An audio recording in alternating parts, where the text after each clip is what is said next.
The following may contain language which will be offensive to some people and inappropriate for children. Still here? Then pour your favorite beverage and let's get this fucking show started.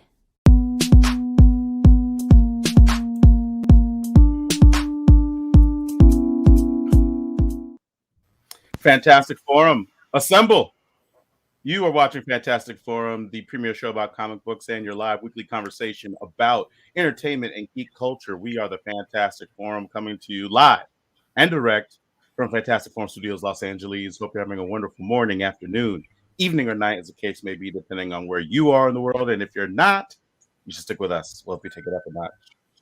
You have the usual suspects in the building. First, he is our riddle inside of Enigma, trapped in Chinese finger cuffs. You don't know him. You love him anyway. He's our silent assassin, Jay. Hey, what's up? Next, he is our intrepid senior reporter. He's next in line for the cowl. He's our resident Dark Knight detective. It's Oz. Hey guys, longtime fan here. Glad to be here today. Next, he's the backbone, the pillar, the strength of Fantastic Forum, our nigh invulnerable brawler and resident strongman, Moses Magnum. What's up? And as for myself, my name is Lawrence Young. They call me Mayor Young.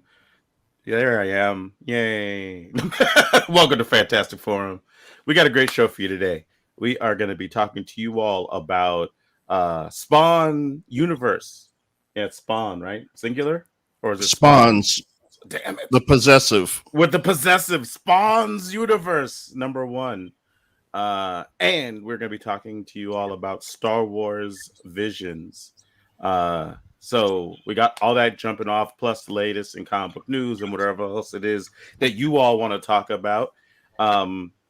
So yeah, but before we do that, we want to make sure that we thank Mr. Scott Rubin, because without him, this show wouldn't have happened. So thanks, Scott. Hope you're doing all right, buddy. And we're going to go ahead and tell you how it is you can get down with Fantastic Forum in case you want to do the thing with us, participate and such. Here's how. Want to get in on the action? Call Fantastic Forum on Skype and join the fun. Too shy to call in? That's okay. You can join the Discord chat room available at FantasticForum.live. Join the party. You know you want to. We should talk promoting that intern. Yes. No. Dang. Well, there it is. Well, I guess it'll be up to Jay and Oz's votes. Anyway, so yeah, but please, the show's interactive. We want to talk to you. We want to hear what you think about what we're talking about. We want to hear what you want to talk about. So, jump in, whether you're on friggin' YouTube, whether you're on Twitch, if you're listening live, jump in. You can go to fantasticforum.live and go ahead and do the thing there. So, yeah, cool. Gents, how's everybody feeling? Y'all doing good? I just found out I'm a nerd. What do you mean? You've been a nerd. What do you just found out? I didn't know. I was watching Paramount Plus, and I clicked over the little thumbnail for Star Trek Prodigy, and then the little thumbnail blew up, and I see a person in the center, and then it starts playing, and then I'm like, what's Janeway doing there? But I've never watched Voyager. And then I was telling Emily, I'm like, what's she doing in there? And then she goes, I have no idea what you're talking about. Like, who, from what? Like, I don't know. My wife says that a lot too. Huh? My wife says that a lot too. I don't what? Like, I don't know who Janeway is. Yeah, is what Emily told me. And then, but me neither, because I never watched Voyager. That's funny. But somehow I knew that she's in Prodigy just from the little split-second thumbnail. It's wild because I feel like I do the opposite, where I'm like, I'm usually like, I see stuff and I'm like, I say that stuff in my head instead of saying it out loud. And then when I do choose to say it out loud, I feel like if I say something to Nia, she's like, I know what that is. I don't need you to explain that to me. Like, I try to explain it to her instead of like, just like be like, oh, what's such a, and I'm like, I'm a butthole. I'm freaking mansplaining. It's like, I don't know. Like, I feel like I'm constantly underestimating her nerd credentials. I don't know why. Or you keep forgetting. I don't know. Yeah, like she's in some ways a bigger nerd than I am. But yeah, so long story short, Emily's filing for divorce now. She's like, I tried to marry a metal guy. That's what I tried to marry. I didn't know he's going to be this dude. Yeah. It happens to the best of us. Look. Yeah. Jay, you been watching anything interesting on TV lately?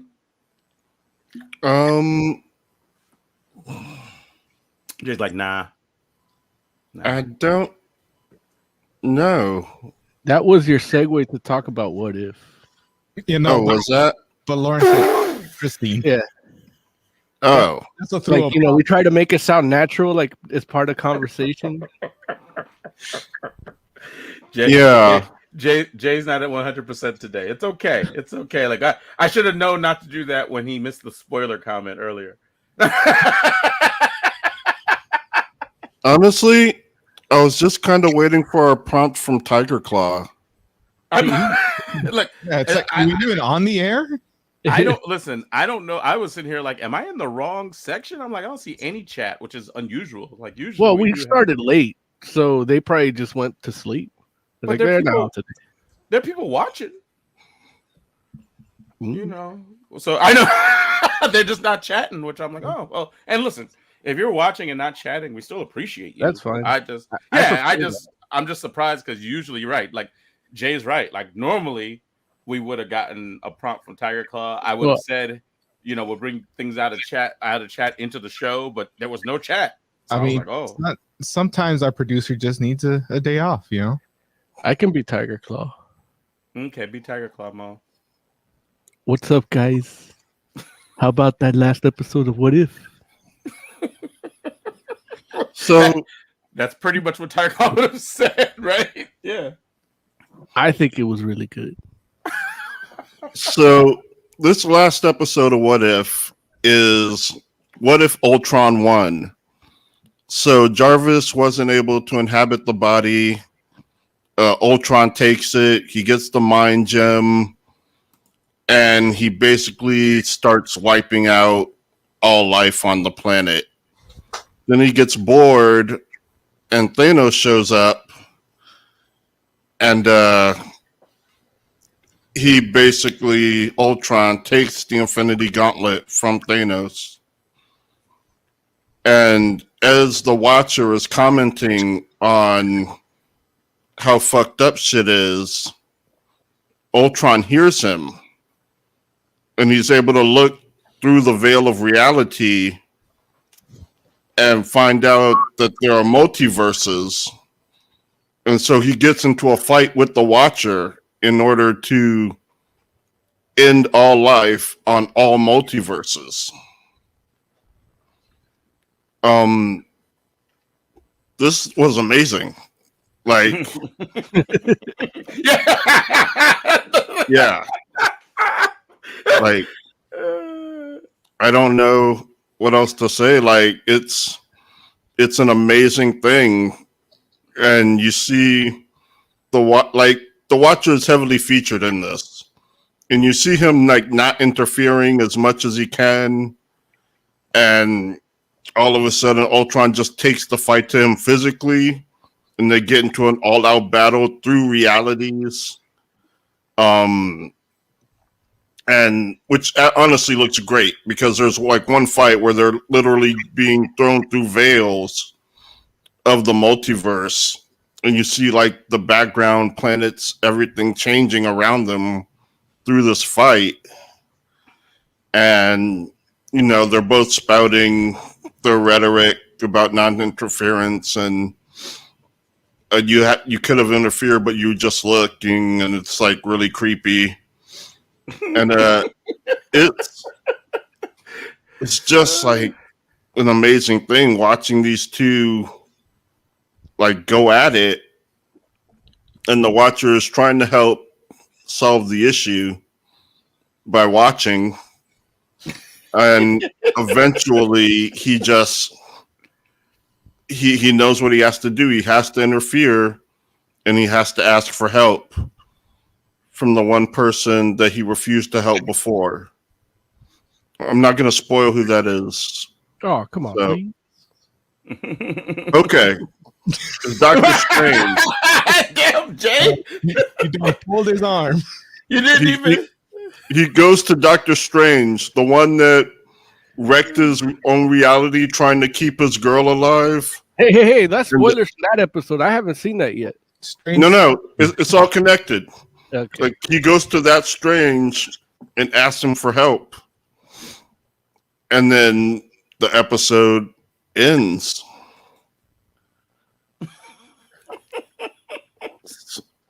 Well, I will say that I don't know how people are taking your recap, Jay, but it was you recapped the episode really well, and if that sounds cool to you, like if you listened and you're like, man, that sounds like a cool concept, it's even cooler to see it.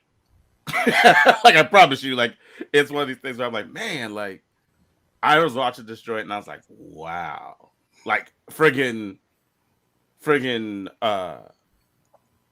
like Infinite Ultron is like my new favorite villain.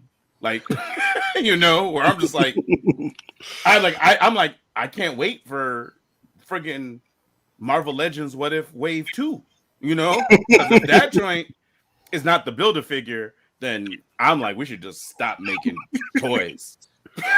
Like, I'm just like, what are we? There's no good reason for that joint not to be created. Like, I get it. Like, I remember like looking at the first wave, like, I don't know if I need any of these. You know what I'm saying? Like, they're not bad, but now I'm like, oh, like they were saving all the good stuff for wave 2, because I think I was watching this episode like, man, I need a Black Widow with a shield. You know what I'm saying?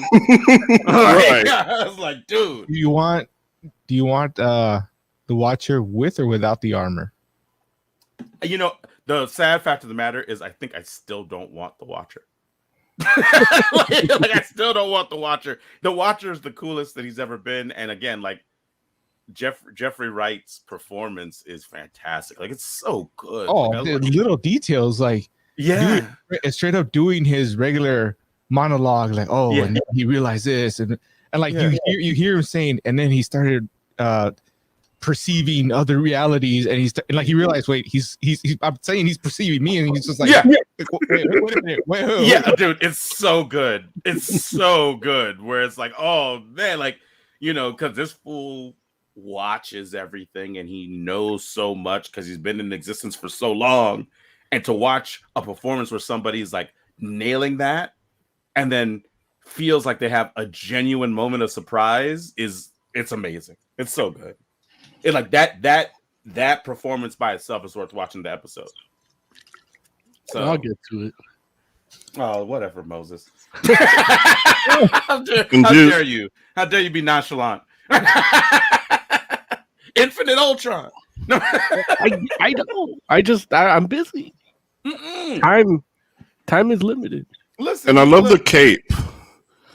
Why Like, do you love the cape? it's so ridiculous. Like, why was he even thinking about that? Right. But he's like, I've got infinite power. Like, I need a cape. Like, obviously, I need a cape. Is that actually Spader doing that? Yeah. Doing that? Because I know. Say it again. It might be. It is. Okay, because I haven't seen it, but I'm a watcher. I know everything. like, I'm just like, it sounds like him, and that performance is so good too. Honestly, like it's just like the way, like it's interesting because I remember thinking like how strange of a choice that is for Ultron, but it ended up.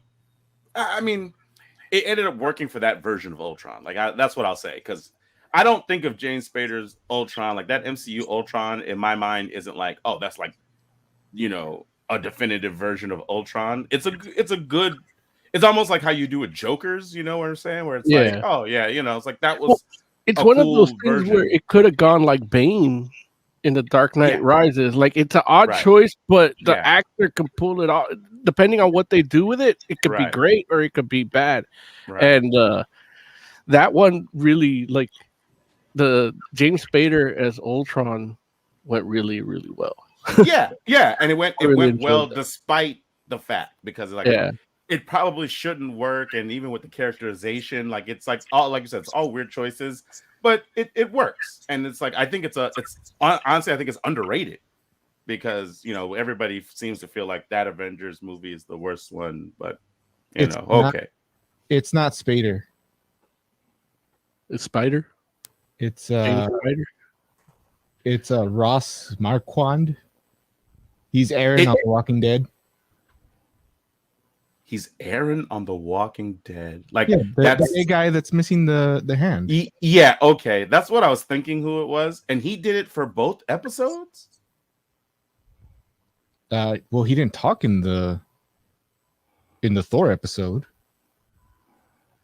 No, but wasn't Ultron in another episode before? No, he shows up in another episode, but it's like the after credits type of thing where you just see him.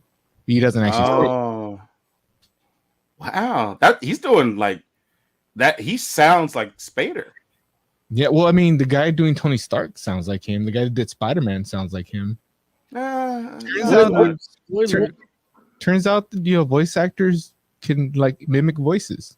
Well, yeah, but usually, like you don't need to listen hard to know that, like, that's not Robert Downey Jr.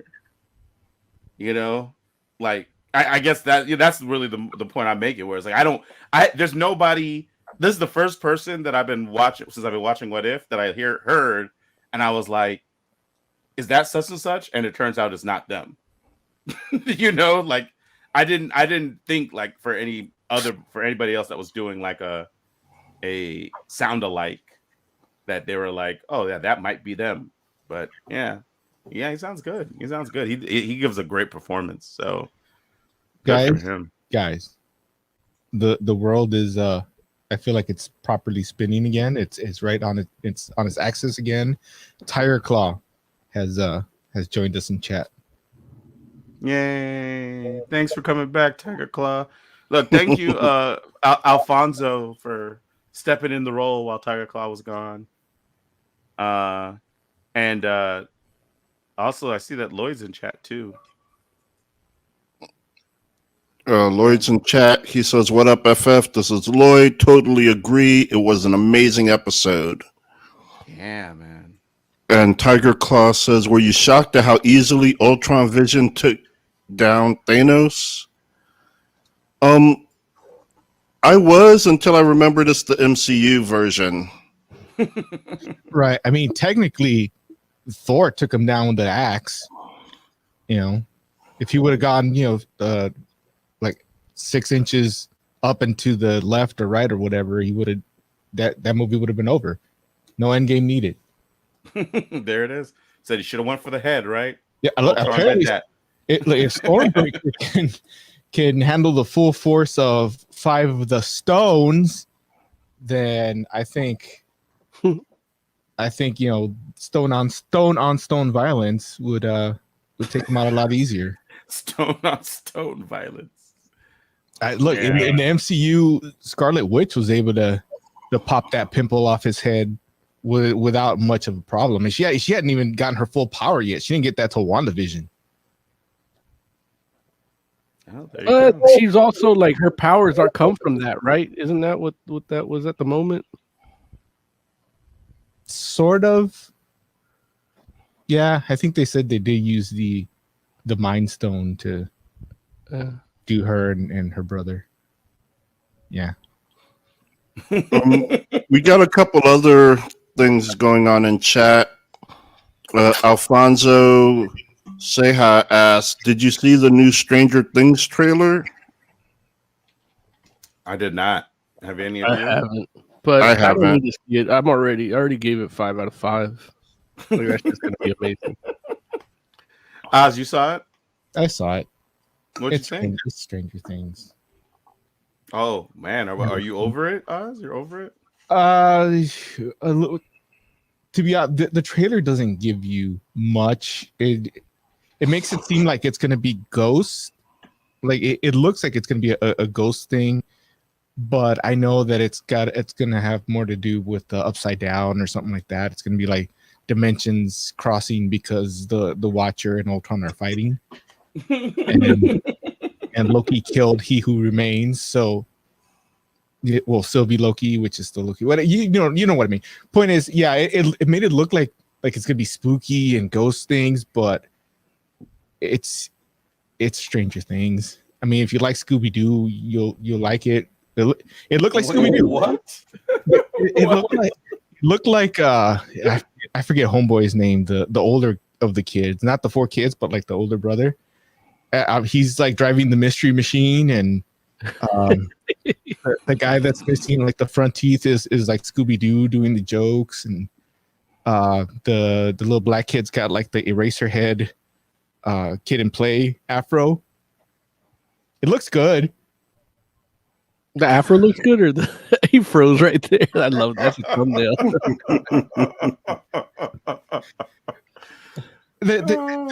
The show looks good. It's Stranger Things. It looks good.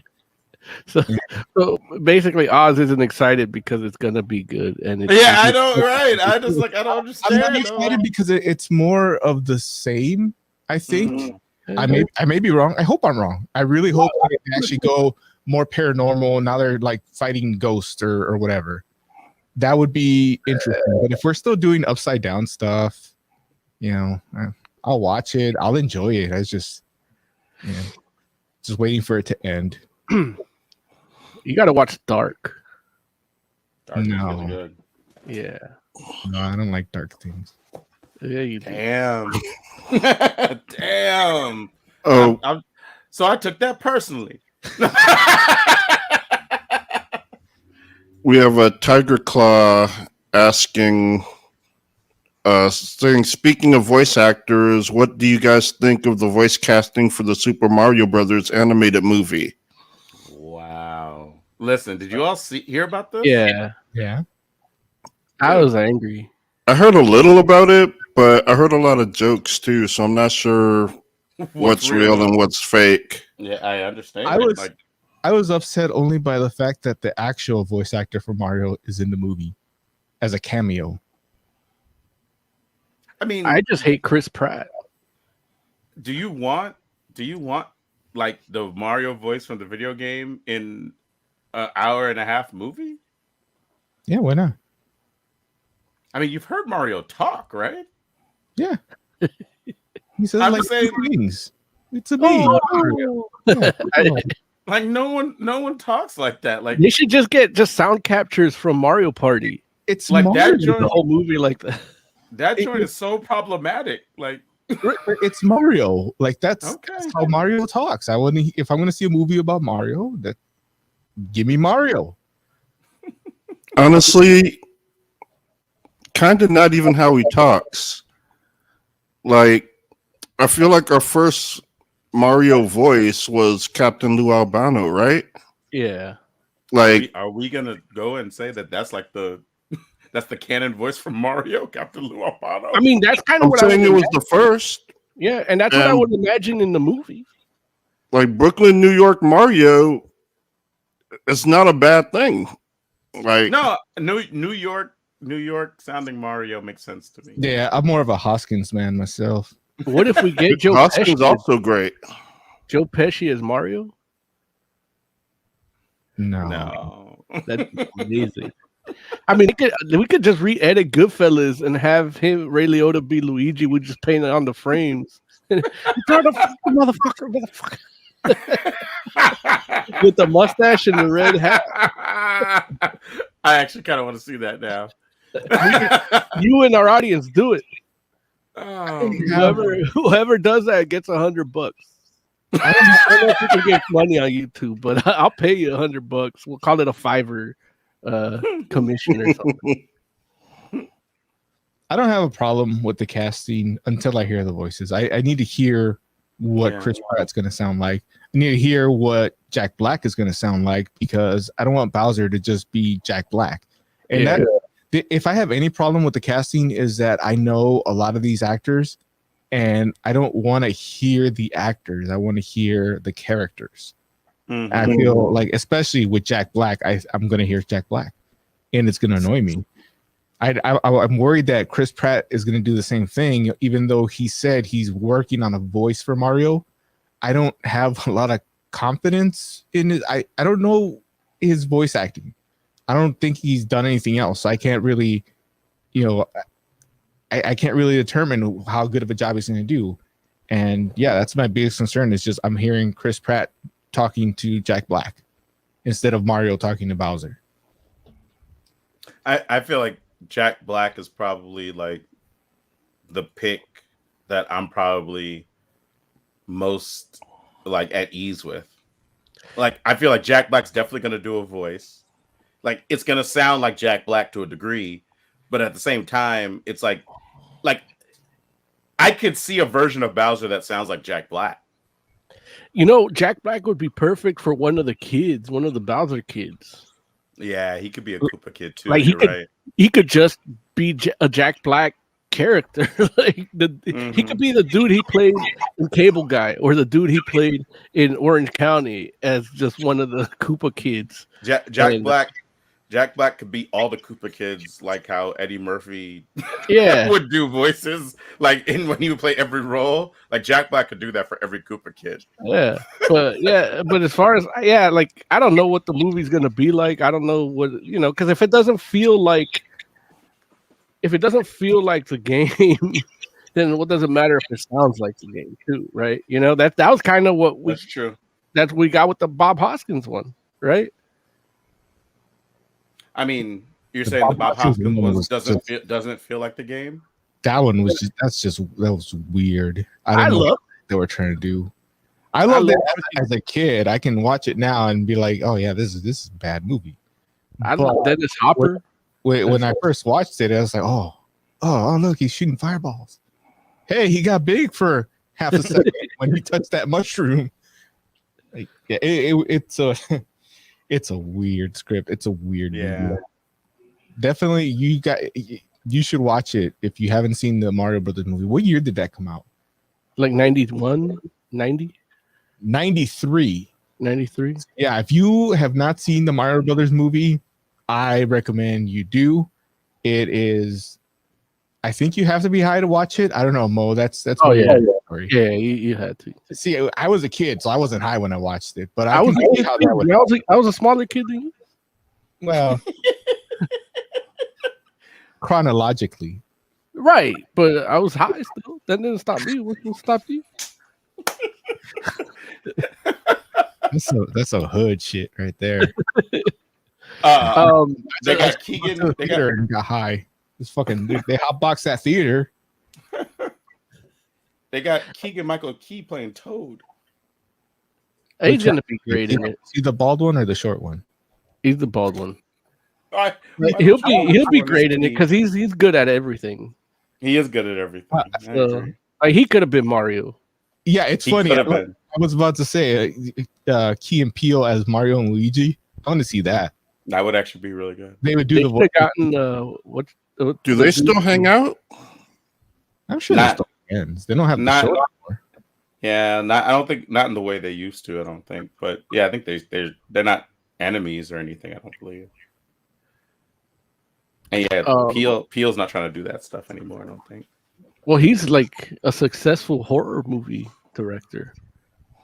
Like, so he's makes cinema. He's not trying to kiss Keegan-Michael P and Key and drag.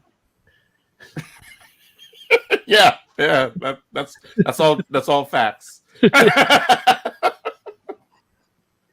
L Wafer 1 says I like Charlie Day as Luigi. And look, Charlie Day as a live action Mario would be perfect. Isn't Charlie Day a little too tall? No, he's a short dude. Charlie Day is actually the size of unmushroomed Mario. Like, Is he really? yeah, I thought him accidentally. He's 5'7". I'm taller than him. yeah, Okay. yeah. He's taller than me, but he's still small. Like, he could play Wolverine if he bulked up. I don't think he can bulk up. But I mean, if he did, I mean, No, I think genetically, I don't think he can bulk up. Like, you don't think we could roid him up? no, I don't think he's built for that. So he's like genetically down to the DNA atoms, a nerd. Yeah, Okay. I feel like Charlie Day is actually the casting that I think most people are like, yeah, that's great. Like, people are pretty happy with that. It feels like I think everybody is questioning Chris Pratt's ability to play Mario, which, you know, Yeah. I don't know. It's interesting that he got the job. Like, I don't know, like, did he have to audition or? He said how he got it. He stole somebody's wish. Oh, did he say that? He was talking about how there was a arcade at Laundromat or something when he was a kid, and he never had a quarter. So he stole quarters from a nearby fountain to play Mario. And he while he's saying that, he's like, man, I just realized I took those wish quarters to play Mario, and now I get to play Mario. And, you know, he starts pondering how karma's going to get him back for stealing wishes. Like, he needs to go down to that fountain with just like a sack of quarters and just start dumping them in there or something. people are mad because they say he's homophobic. So, like, a lot of the memes I saw was like Mario 64 when he grabs Bowser. And he says, "Take that, gay Bowser." Like, that's what it says. Oh, I did not understand that at all. Yeah. Like, It's because he's openly Christian. No, but he goes to a church where the guy is homophobic from the pulpit. but that doesn't mean he's homophobic, does it? I mean, look, if I hang out with a bunch of tweakers and gangsters, your mom's probably going to think I'm one of those. You might not, and I might not be. But it's like, the thing is, if you hang around with people with a cold, you're going to catch the cold. They're not going to get healed because you don't have a cold, you know? So, you know, I can look. It's looks okay like to be homophobic. Just there's consequences, yeah, and part of it, and then now they're making you say gay Bowser. What were you gonna say, Jay? no, nothing. Go ahead. Oh, okay. All right. Look, we should probably get into the show because we got friggin' or we should get into some reviews because we already did What If. I mean, we're like halfway. We had two things today. right. We reviewed What If. We reviewed the Mario movie. Like all that. Matrix 4. That's dumb. All right, moving on. We already talked about that. I know, but I wasn't here, and I was like watching you guys talk about it, and like, No, you were talking about it too. You're mad about it. Yeah, we had a whole discussion about you being mad about it. no, yeah, you made up a discussion about me being mad being mad about it, but I wasn't on the show. I guarantee you I wasn't on the show. No, you were talking about like how it didn't make sense because it ended, and like you were mad that it was the same people. Like, I wish I would have had. Like, I wish you would have told me that you didn't know you were on that show. I would have pulled clips and had, like, I can play it live for the audience, and it would have been a welcome show. But now I have to search. Guys, I've been working the night shift for like 4 weeks now. Yeah. I can't. I haven't slept. I don't know what day it is. Yeah, I don't know what's happening. Yeah, we actually switched to Sundays. Today's Sunday. My dog's had a babysitter, so I don't even I got no friends. You know. Well, at least you have a dog, you insensitive prick. You have one too. Shut up. Yeah, but I used to have two. Damn. Y'all, these Fantastic Forum boys are cold, boy. They don't pull no punches. Listen, damn. He's like, at least you look, have a dog. He's like, man, you got one too. Look, you can't hear. If we all just quiet down, you can't hear any barking at crackheads. My area is silent now. Oh. Lawrence doesn't understand because he's a cat guy. So What? he just doesn't understand the bond between a man and his Why? dog. Why am I a cat guy? Like I've How many owned cats? cats. How many cats you got? We had 2. How many did you start with? What do you mean? How many did I start? Wait. Are you bringing it now? You bringing up my like the dead animals in my past? Because obviously the death of your cats like does nothing to you because you've lost so many over the last month and a half or however long you hold on to get those poor kittens adopted. Yeah, adopted by God. That's what happened. Or the devil. We don't know. They weren't baptized. Wow. Selena is not going up. I guarantee you. Oh no! How dare you? Yeah, she is. She's a sweetheart. Dude, Yeah. listen. Not when I was there. Christ. Did she have an abortion? She can't go to heaven. Wait, listen. Can someone please just play the review music? Oh yeah, Please. That's me. Just play the review music. It's like the line. I can see the line, and we're just kind of like tiptoeing. Jesus. Oh no.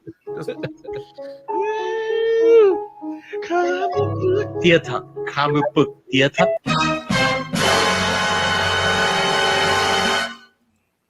All right, folks. Spawn's Universe. Oh, is that what we're doing? I thought we were doing Star. Oh, you said theater. Theater is visions. You're right. Theater. I'm sorry, Tiger Claw. Theater. You guys talk. I gotta get my notepad. Okay. Oh man, Oz is prepared. Oz got notes. Okay. He's probably gonna have pictures of his dog to show me. Oh. Star Wars Visions. Latest series, or one of the latest series released on Disney Plus.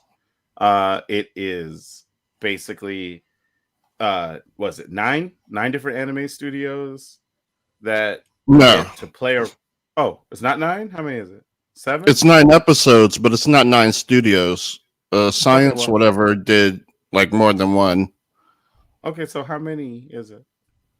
I don't know how many studios it is. I only know how many episodes. It's about 5 studios. Okay, well, there it is. All right, so it's some anime studios that get to do a certain number of episodes. Now, are they all Japanese? Because you can't be saying anime studios if they're not Japanese. No, I think they are. Okay, I think they're all Japanese. So they passed the Antrim Russell test. For anime purity. I don't know that is not a test. I don't know who that Antrim Russell guy is, but he sounds like he could play Doctor Strange if the negotiations go wrong. The Antrim Russell test for anime purity. It's like you got to mess around and prick your finger and give them a drop of blood before they certify you as anime creators. They're like, oh, then you sorry, shake a sir. gold hand.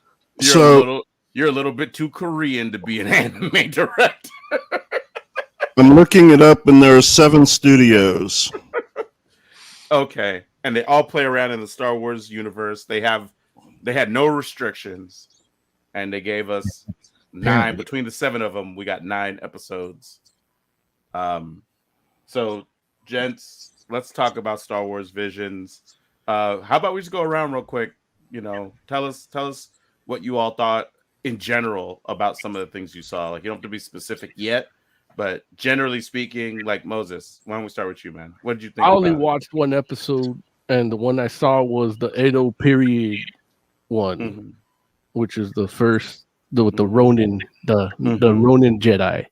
And that shit looked amazing. Like I couldn't tell if I was reading an old 60s manga or watching an anime, and shit was amazing. Now I was mad that nobody told me this shit had been out, because like it's 9 episodes. Like all of a sudden I got to do this for the show. I thought there was, last week we didn't even know if it was out or not. So I'm mad at you guys.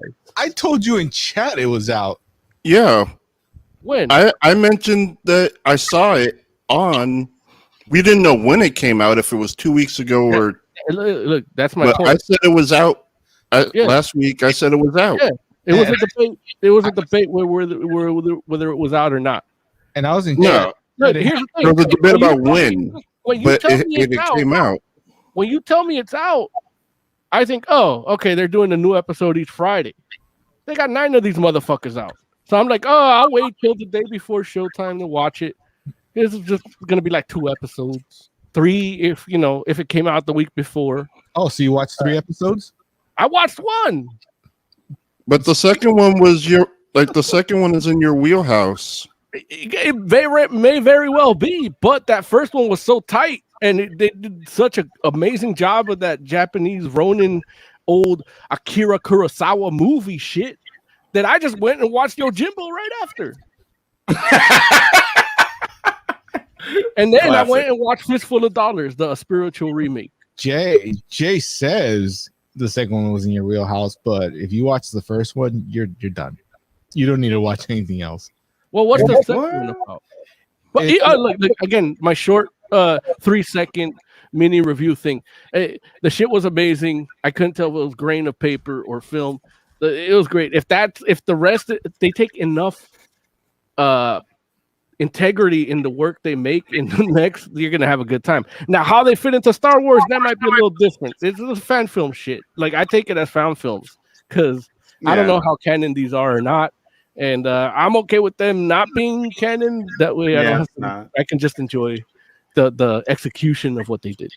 Right. The second episode is not that same art style. It's right closer to traditional anime, although more Americanized, and they all look like Funko Pops. And it's about a rock band in the Star Wars universe. I guess one of Hut's kids is in a rock band, and there's like one of the kids that survived the Younglings massacre becomes their singer. It's not metal though. It's like you don't get much more poppier than that, but they play it like somehow they're yeah. Oh, it's metal in a galaxy far, far away. Right. It's like how I feel about Kiss, where you look at that band and you're like, oh man, that's gonna be some crazy metal, and then you hear the songs and it's like, wait a minute, like my grandparents listen to that crap. Yeah. Dang. But they're still tight. Nah, the outfits are tight. He doesn't think they're tight. No, they're tight. That's because look, you got to listen to the Oath.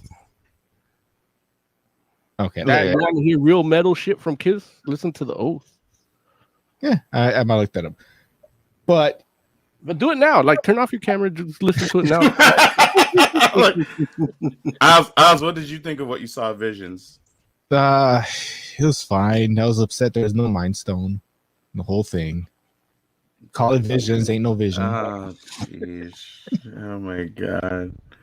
Okay. Whatever. Look, each episode had something wrong with it that bugged me. Wait, just out of curiosity, like the first episode, what bugged you about the first episode? Why there's so many goddamn Sith? Why? Mo actually clarified it a little bit better for me when he referred to it as fan fiction. That I can kind of get with that, but it takes place at a point where we still have stormtroopers. So whether it's somewhere within the original trilogy or even sometime afterwards, if it's right after the Death Star explosion, but there's like I'm tired of all these stories that take place in that era. If it's Old Republic or High Republic or whatever it's called, if it's that era, I can understand. But you put it within that original trilogy era, and even the new trilogy stuff, and have like all these random ass Sith that nobody knew about show up. And in that first one, there's at one point where dude opens this thing, and he's got like 10 other crystals from Sith he theoretically killed. That was bad. That kind of stuff bothers me. See, if that episode, if you put it in the Old Republic times where you have a lot of Sith, then yeah, that's great. But if you want to put it in original trilogy times, it bugs me. There shouldn't be that many Sith. Man, and then now, are you talking about because it's the new Disney continuity, or are you just talking in general? More in general, but I'm going with movie continuities because I'm not including the books. They're not, the books aren't included anymore. Okay. Right? Even the books, like you start anything that starts adding random Sith.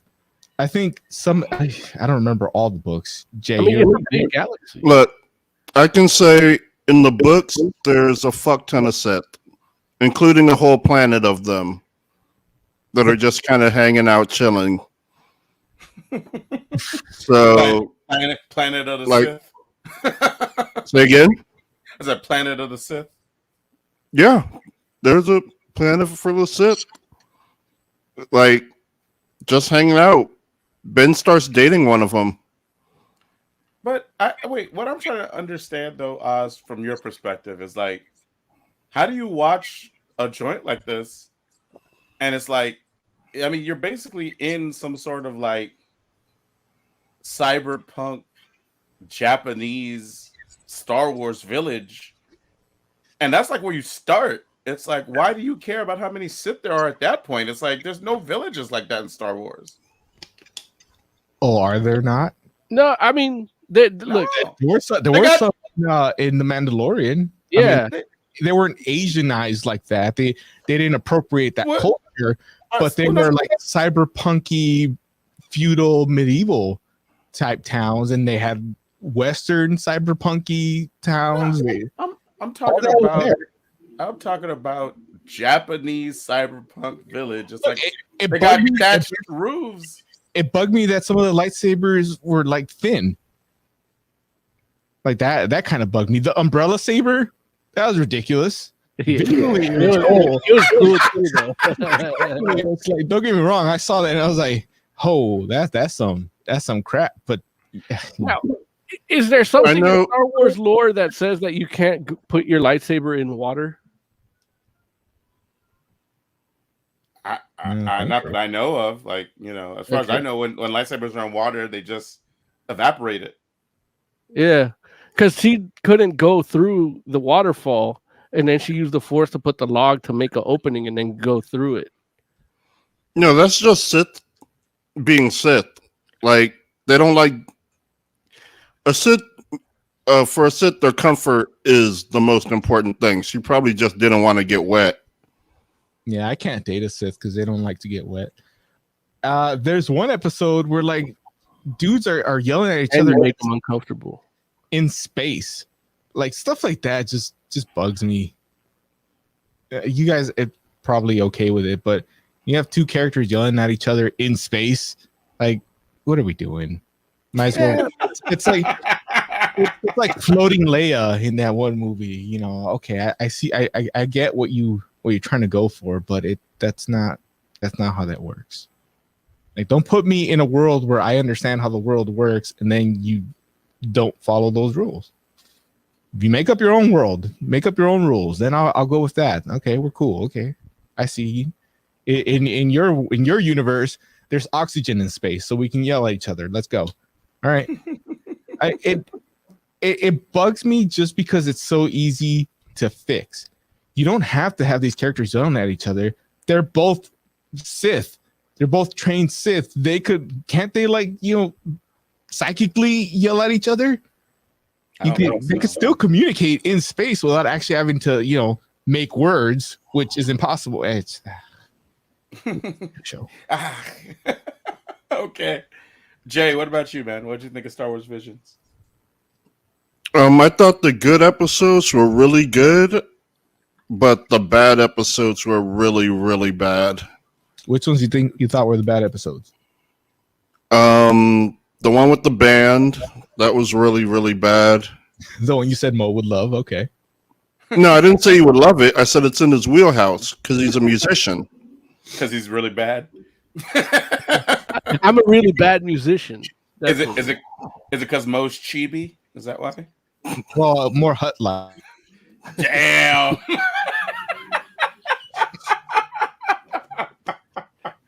But yeah, because, you know, Oz is my personal trainer. Like, that one was bad.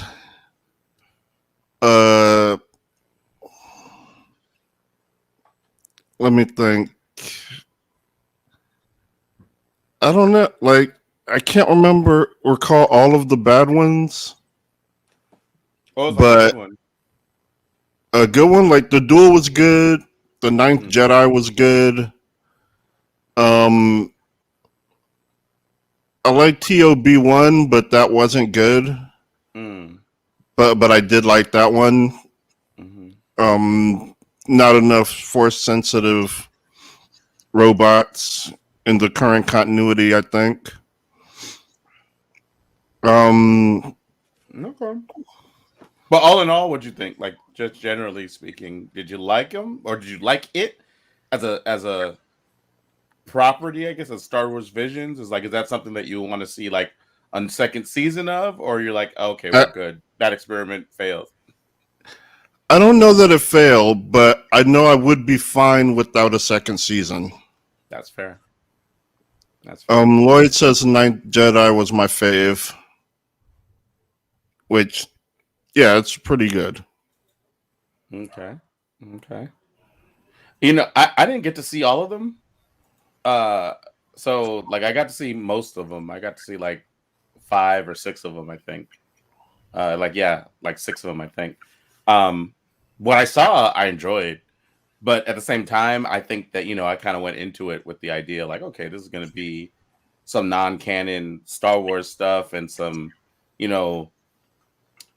some people with a vision for what they would do if they got to, like they got to do whatever they wanted in the Star Wars universe. And so, like, I think going into it like that, I was able to pretty much enjoy everything I saw. There are definitely some I liked more than others, but honestly, like if you had told me the premise of I can't think of the title of the Rock Band episode, but if you had told me the premise of called Tatooine Rhapsody. Tatooine Rhapsody. There you go. If you had told me the premise for that, I probably would have told you like, oh, I don't think that I need to see that. But when I was actually watching it, I'm like, dude, I like this. Like, I'm like, this is fun, And I didn't realize that Chibi Boba Fett was something that I wanted to see, but it was. Ninth Jedi. That's the one with the lightsaber maker, right? Yeah. Oh, that one. Oh my god, so many problems with that episode. Wait, it's the one with what? With the guy that makes the lightsabers. The oh yeah. Okay. Yeah, that was dumb. You like that, huh? I didn't have a problem with it. I mean, yes, Jedi are supposed to make their own lightsabers, but I mean, like we said, it's fan fiction. Also, kyber crystals don't just change color based on who's holding them. Like that's not why they're red. Just because you're a Sith does not mean like, oh, you hold somebody's lightsaber, it's gonna turn red. That's not how any of that works. But that's the thing. Like when we're talking about last week, when we're talking about execution. Well, I wasn't here last week, but we're talking about execution and how in this case we're talking about how Korean people take certain things and make it in their Korean way, or anime does it, or Japanese people take, and this is kind of how they take Star Wars. That's what we're watching. They take it wrong.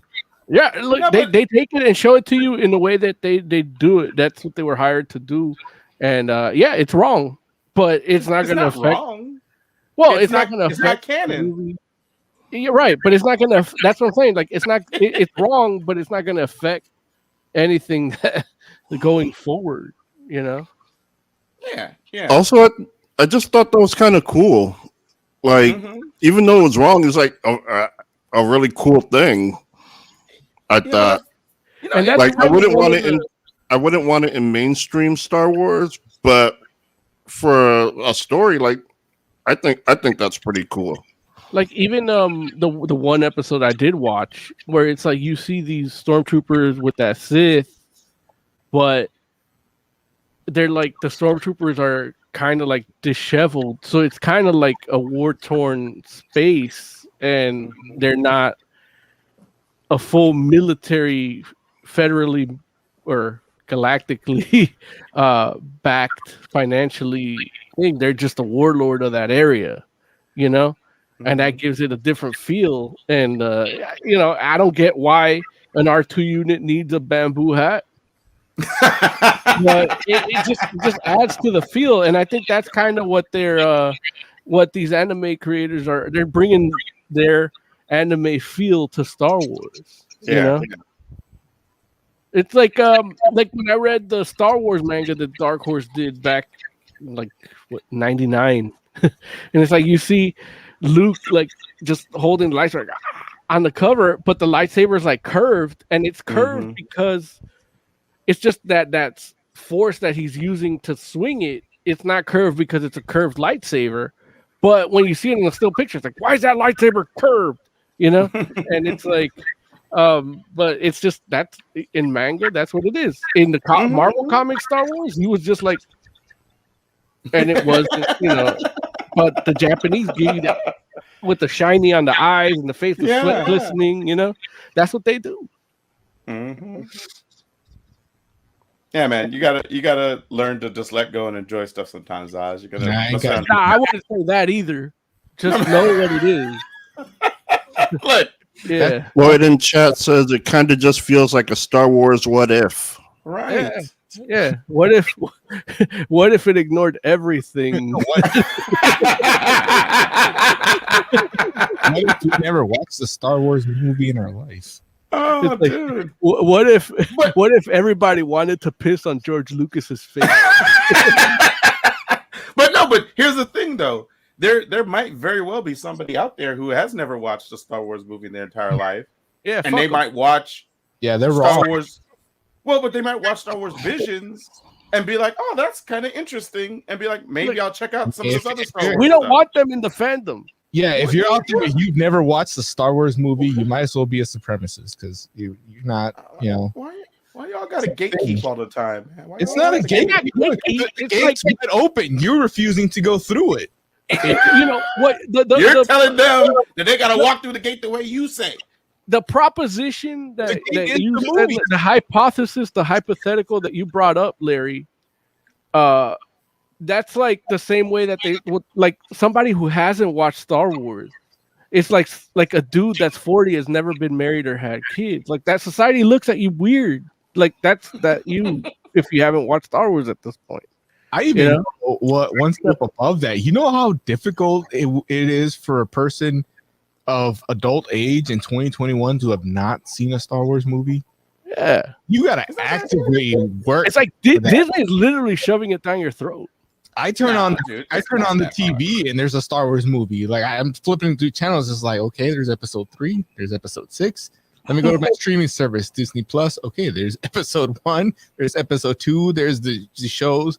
Nah, man. If you could totally just be a hard sci-fi person. If you're an adult in 2021 and haven't seen any Star Wars at all, we're putting you on a list with the guys who are watching, like, you know, I don't want to say it, we're on YouTube, but you know the people we put on lists. Like, yeah, they got the funny mustache and panel band. They always got candy in their pocket. Like we know who we're talking about. I don't want to say the word, but we know. And they lie about having puppies. And if you act like you don't know, then you're on the list too. There's somebody out there like, I think he's describing Mario.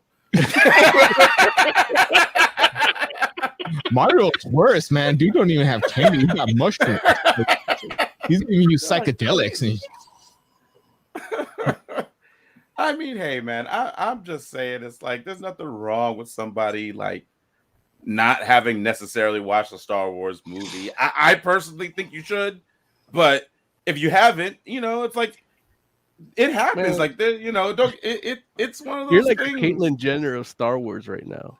I don't even know what that means. What does that mean? When Caitlyn Jenner of Star Wars. She was trying to run here in California. They're like, well, what do you think about the abortion? It's like, well, I'm pro-life, but I'm against the legalism, the one of those things. Like she's basically for both things, and it's like that you don't have a stance.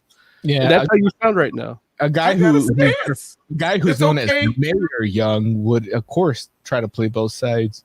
What are the? I don't even know what the two sides are. Well- What are the sides? There's Also, Larry, the people that are just into hard sci-fi, like they count as the people that are unmarried and don't have kids. So that was a bad argument.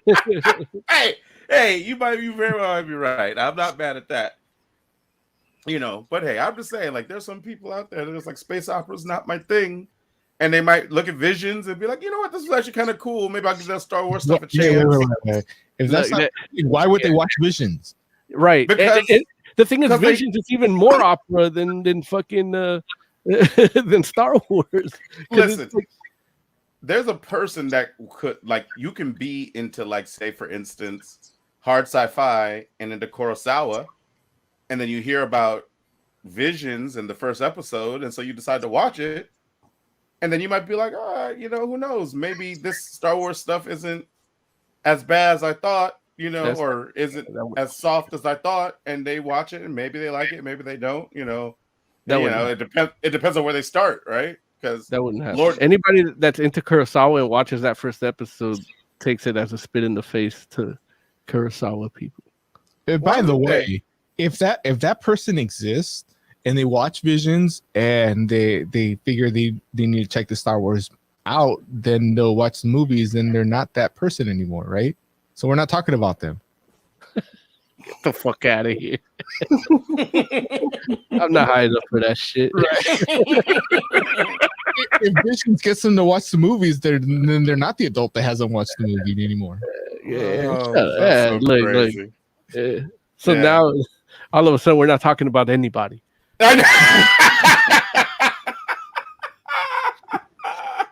Doesn't matter. We're all dead anyway. Okay, so look, with that said, let's go ahead and rate Star Wars Visions then. Unless somebody has something else they want to say about it real quick.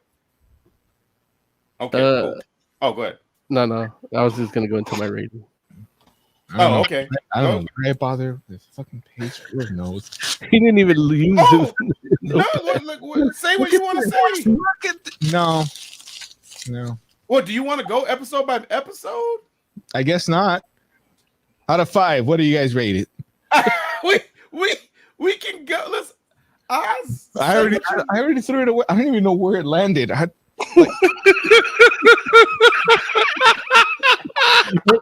It landed right next to your pumpkin spice candle. Whiskey and tobacco. That might as well be pumpkin spice. It does not smell like whiskey. I was gonna say, like, there's no way that candle smells like whiskey and tobacco. It doesn't. Honestly, it doesn't smell like anything. That's why I got that second one going, because this one wasn't like, it's been on for an hour and done nothing for this room. So what's the other one smell like? Pumpkin spice. Hazelnut cream. That's worse my than God. pumpkin spice. That's worse. It's made in America. Hazelnut cream. He got it as an add-on to his pedicure.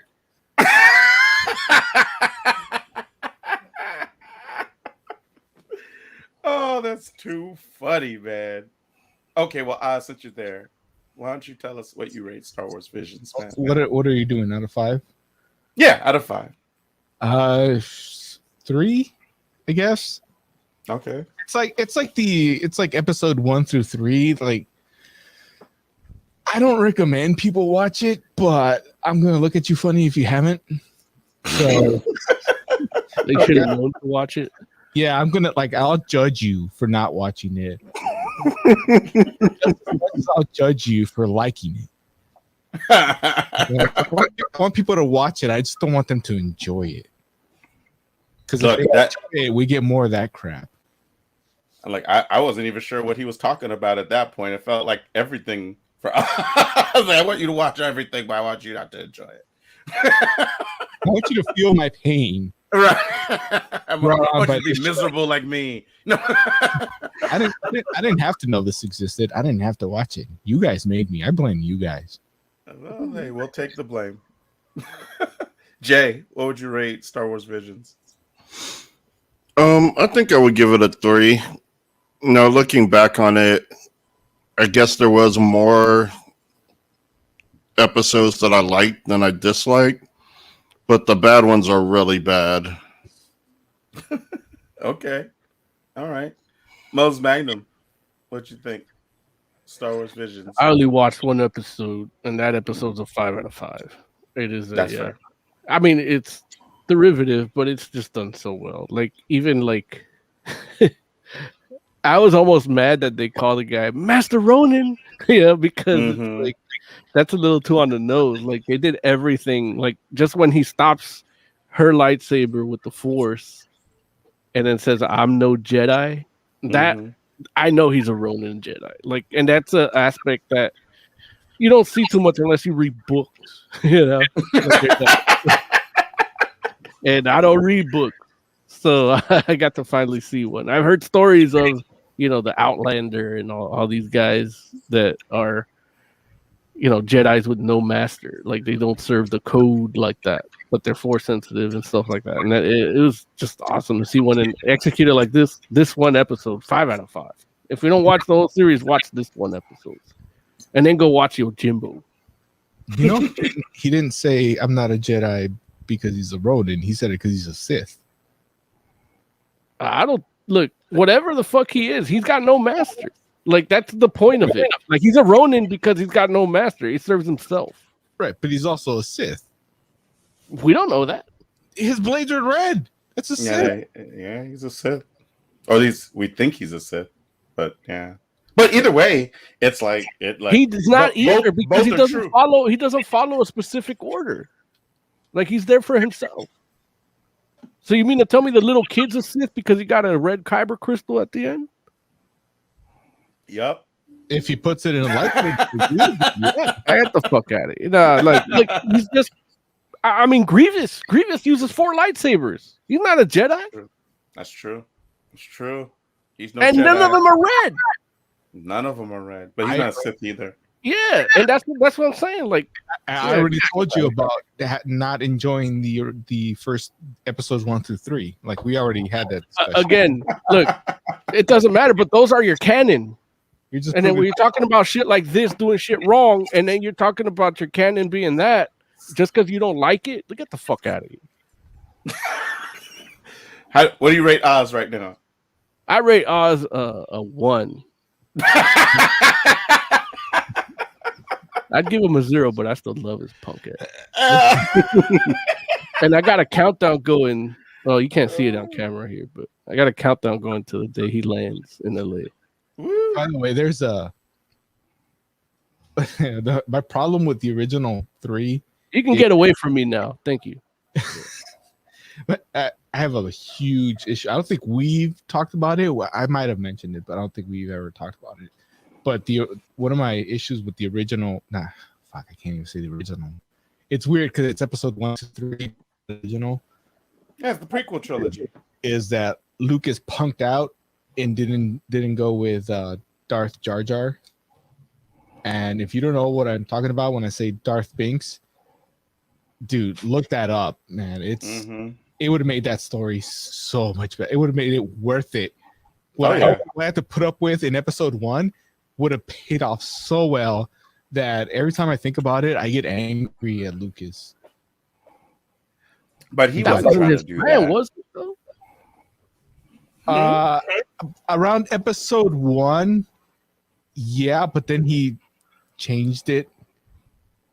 Because for those that don't know, Jar Jar Binks wasn't just support. Like he was acting that way as a front and was going to turn out to be a Sith Lord.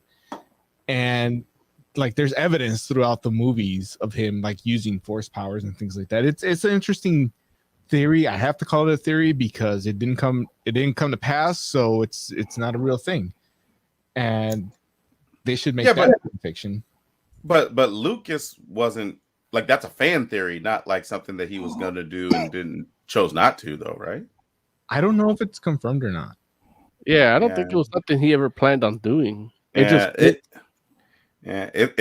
literally like fans making a terrible thing like lemons, making lemonade out of lemons, you know, which in a great way though, it would have been amazing if there's some strong evidence though. Like if it wasn't a thing, then the people making those movies screwed up so much that there's like there's scenes where it's like that's the only thing that explains why that happened. Yeah, I get it. He's force sensitive, obviously. Otherwise, that wouldn't have happened. You know, just little things like when he's talking to people, his hand just happens to move when they agree with him, like stuff like that. Like either somebody screwed up or that was part of the plan.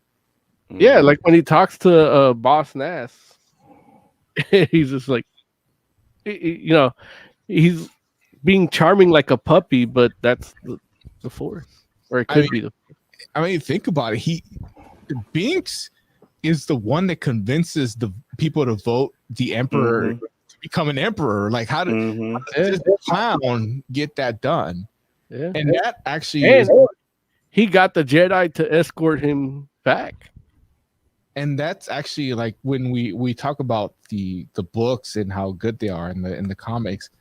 There's a book, and I think it's actually canon now because I think it's one of the newer books where Jar Jar is like a street performer years later after everything goes down, and I hate that because I think the author was just trying to like show that you're trying to add Jar Jar and like see what ended up with his story. And no, I don't. I like the Darth Binks story a little bit more. That's fair. It's just something I think about every time I watch those movies. There's your boy. There he is. I wouldn't give him that the Claymore saber, but the unstable crystal Claymore. Yeah. Ben Solo. Oh my God. I know. Oh, those new movies. Yeah. Hey man, we'll always have Rogue One. So that's will we though? Will we? And Solo. Yeah. Look, Solo's much better than people give it credit for, but you know, that's a whole nother show. I'm gonna give Star Wars Visions 3.5 out of 5, maybe even a 3.75. I liked it. I think they should. I think if they do a second season, which I hope they do, I think it'll be even better than this one. So, you know, I think people feeling this was a learning process. People were feeling out the process. Why such a low score? Because I thought you loved this show. Well, you know, I will say that I haven't finished watching them all yet. There was I know what I hope to get from Star Wars, and I didn't get exactly I didn't get that. How far did you get? I got 6 episodes in, and I feel like the Ninth Jedi is probably the closest I got. So you got to the Mega Man episode, right? I did. Oh, I got the 3 lines on that. Yeah. What look, Joe, that's when Joe liked reluctantly. He was like, it's terrible, but he loved it. You know what would be cool for you to do, Oz, is put that paper in one of your candles. And set it on fire? No, yeah. It won't be is wood. It will. Right, wood's not flammable. Oh. Okay, sure. What did you write about the Mega Man episode? I don't know. I already threw it away. Oh, that's the Toby one, right? I gotta find it. Yeah. TOB one. Yeah. So yeah. I mean, it's just I think that at the end of the day, so far, even the initial one, I liked it, especially because of the influence that Kurosawa had on Star Wars. So it's it feels like a full circle kind of moment. So that's cool. But it's at some point I'm okay, well, which of these episodes is gonna feel like what I like Star Wars kind of just elevated a little bit, and I felt like none of them quite got there, or not, maybe not elevated. That's not the right word, but I wanted a version of it that was version that felt like a Star Wars anime, or anime style Star Wars joint. And maybe the other one, what's that one with the I don't know the name of it, but there was the one with the Padawan that like saved the village. Like I guess the Padawan was like not trying to be a Jedi anymore, and she cut off her braid. And the Forest Bride. Yeah, that one. Yeah, that was one that kind of got a little bit closer to, but it didn't quite get there. You know what I mean? Like it was like, so I'm just kind of hoping. I'm like, it would be cool just to see like something that felt very Star Wars like, but just in anime style. And You're gonna get it. Well, there you go. So like I said, so as of right now, I kind of like got to do like the 3.75 because I'm like, that's what I was hoping for. And so I got 3 more episodes to watch. So hopefully, yeah, in those latter 3, I get it. But yeah, but I do definitely want more of this. And I don't mind like anime studios experimenting in this world or in that realm, because again, like the Rock one I enjoyed, and that's probably like I don't know, is that the least Star Wars one of all of them? Maybe, yes. Right? Yeah, like that very well might be the least Star Warsy one of all of them, because it's like, there are no rock bands in Star Wars, right? Like there's bands, there's music, but there's not a rock band, Oh, I mean, bands. There's got to be rock bands. There's got to be. Well, there's got to be an equivalent of the rock and roll attitude, maybe in a place like Tatooine or that casino, where you have a set of people being told what society they should live in and want to do an opposite. No, definitely not the casino. You got like the lounge singers in the casino. No, but the kids that were the slaves. Oh yeah, the kids. Yeah, like they would, if they had musical aptitude or whatever, they would probably create art that would be equivalent of their rock and roll. It would just wouldn't sound like our rock and roll because our sound physics is different than theirs. They can sing in space. It bugged like, me. not even Metallica could do that. They can sing in space. Yeah. It bugged me that band had a drummer that had 3 torsos and 6 arms, but it still sounded like it's a regular ass drum. Yeah. That's how I feel about Slipknot. Wait, what?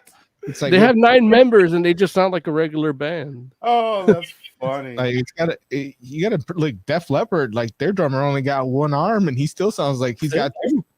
Yeah. The drummer in Def Leppard only has 1 arm? Yeah, he had an accident. There are 9 people in Slipknot? Yeah. That would actually caught me off guard. I didn't realize it was 9. Yeah, there's like 3 drummers. So that's 3 torsos and 6 arms. And look, now there is Slipknot episode, by the way. Now there is songs where they showcase the other drummers, like you can see their skill and all that, their contribution to the band. But for the most part, I mean, they could be a lot. They could do a lot more. Yeah, I hear you. Like, I will say that is a little bit disappointing to find out because you're right. They do sound like a regular. It's not like there are 4 of them. Yeah, and to find out that there's at least twice as many. Now, one of them is a really? DJ. One of them's a DJ, so I guess they have 8 people. They have a DJ. Yeah. Freaking Linkin Park that shit. Well, they did it like they came out around the same time, so they're in that same genre. Is this Slipknot went? They can last because they didn't go into that niche, that trend, But they came out around that time, so they used it. Their singer didn't off himself, so yeah. Like the singer off himself way after that the genre of music was in. Yeah. No, it's still in my heart. All right, you all ready to talk about Spawn's universe? Yeah. Why are you laughing? Because of Oz, man. Oh, because of my pain? Like, in the end, it doesn't even matter. All right. Oh, I hate you because of I don't care you. how hard you try. In the end, it doesn't matter. I hate that he knows the lyrics because he spent so much time making fun of me. Oh for man. that. Okay, we need comic review music. Comic book Review. comic book Like review. well, not like that, but like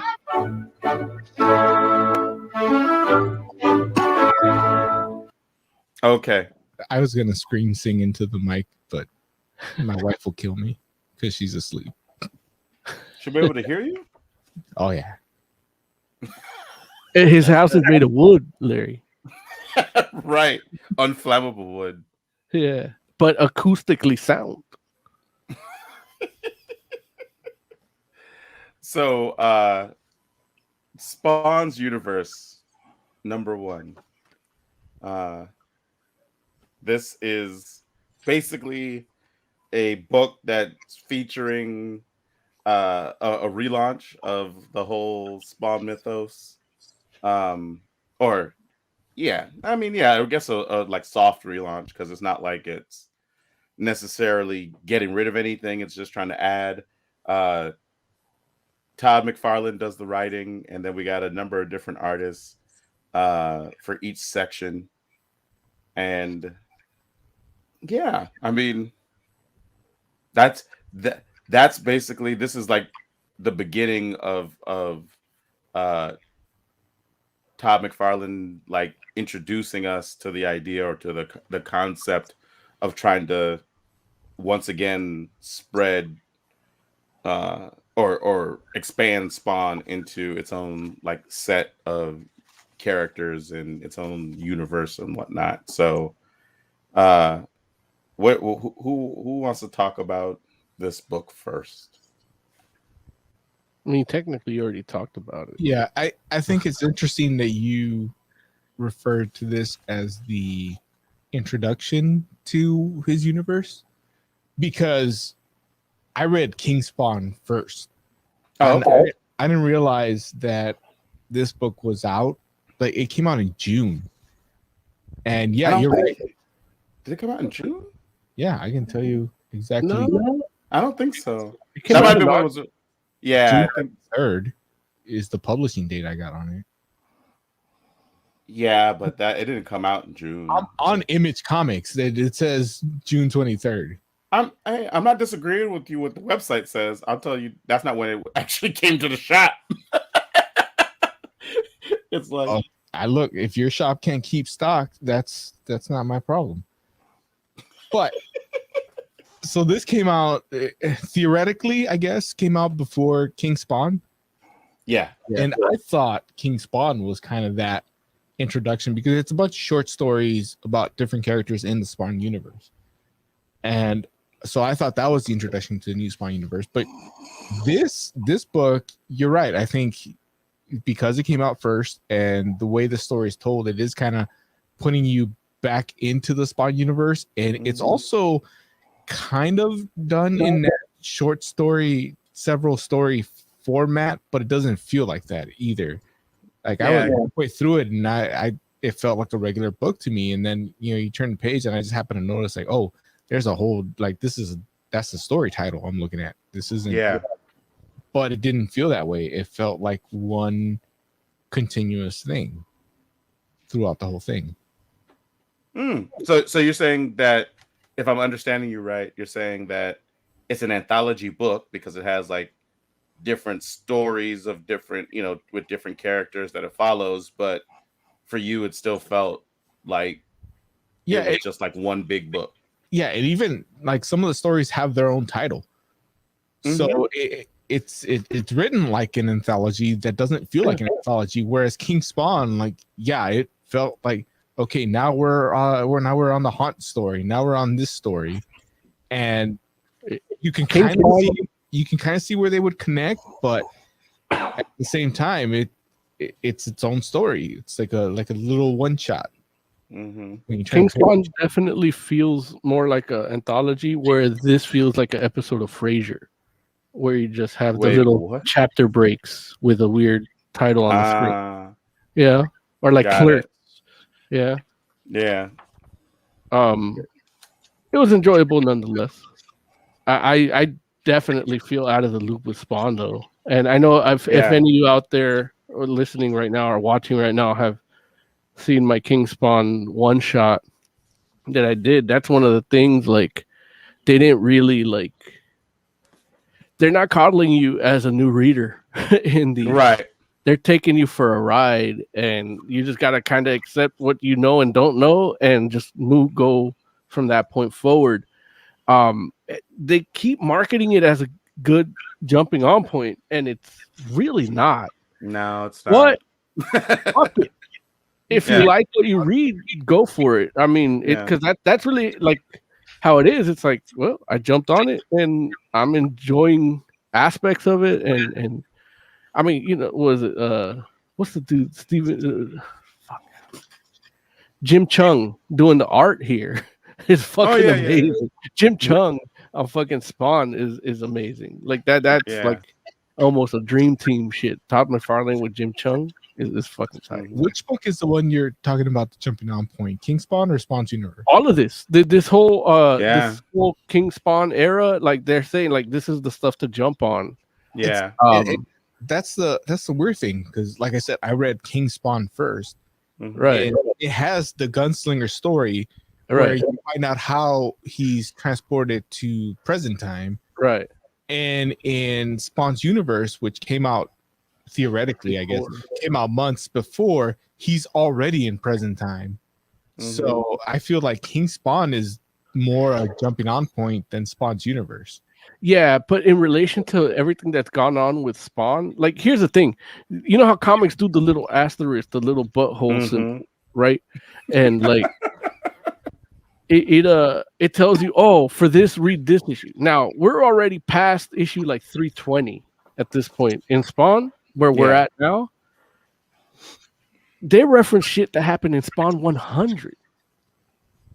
You know, like, oh, for this, read Spawn 100. So that means there's between 100 and like 320, there's shit that's happened that I don't know how much adds to this, but if you missed it, you missed it at this point. You know? Yeah. And what I will say, Spawn, sorry, Larry, before I cut you off. King Spawn has none of those little asterisks. You know, like you literally don't coddle you. Like you say, it's a better jumping on point in the sense. Yeah, it is, but they still like. I don't know who Nightmare is. You know, I don't know who Jessica Priest is, and I mean, I kind of know, you know, from reading Spawn like 50, you know, but Jessica Priest in Spawn 50? I think she wasn't she the chick that was next, like the second for Jason Wynn? Oh, I don't know. I don't remember. I think that's who she was, but again, I could be wrong. I feel like I know, but I could not know. And that's the weird thing about reading Spawn now. Right. See, but that's the thing. When I reviewed Haunt, I kept calling him Mark. And because Spawn's Universe was fresh in my mind, and that has Mark Rosen in it. You know, so I had to edit out me calling him by his main name, his government name. Yeah, because I called him the wrong one, because that Mark guy is a fresh dude in my mind that he's like, I think he was the Spawn from Spawn 200. like he was the Spawn from that story, and now he's not Spawn anymore.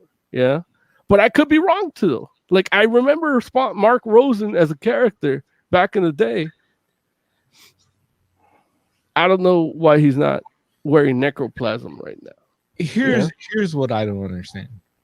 Maybe you guys can explain this to me. Is what is up with this sudden Spawn resurgence? I guess because Spawn the book has never been out of print. I mean, McFarlane has been getting awards for longest running creator-owned comic. Like that's not a new thing.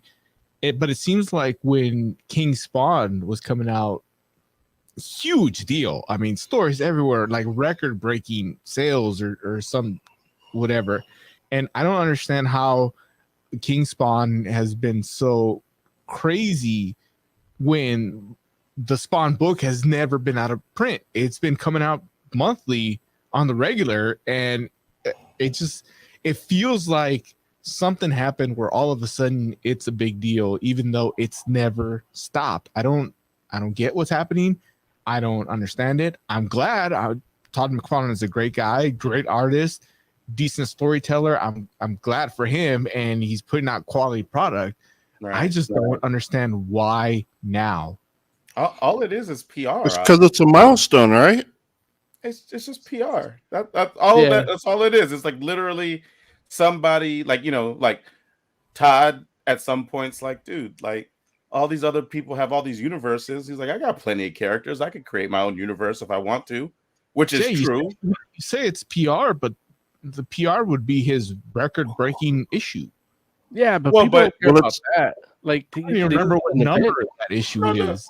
No, but we say the record-breaking issue. You're talking about the record-breaking sales for like King Spawn 1? No. There's an issue at which point he broke the record for longest running creator-owned comic. It was like 303 or something. Yeah, but I don't remember the number.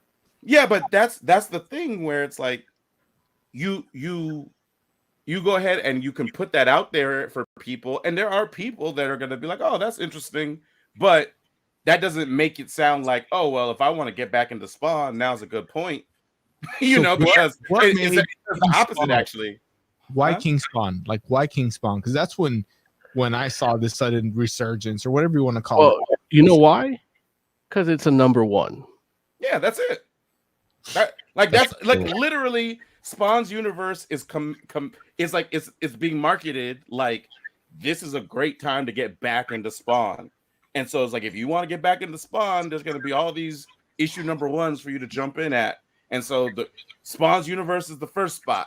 Then the next spot's going to be King Spawn number 1. And then we're going to have Gunslinger Spawn and then She Spawn.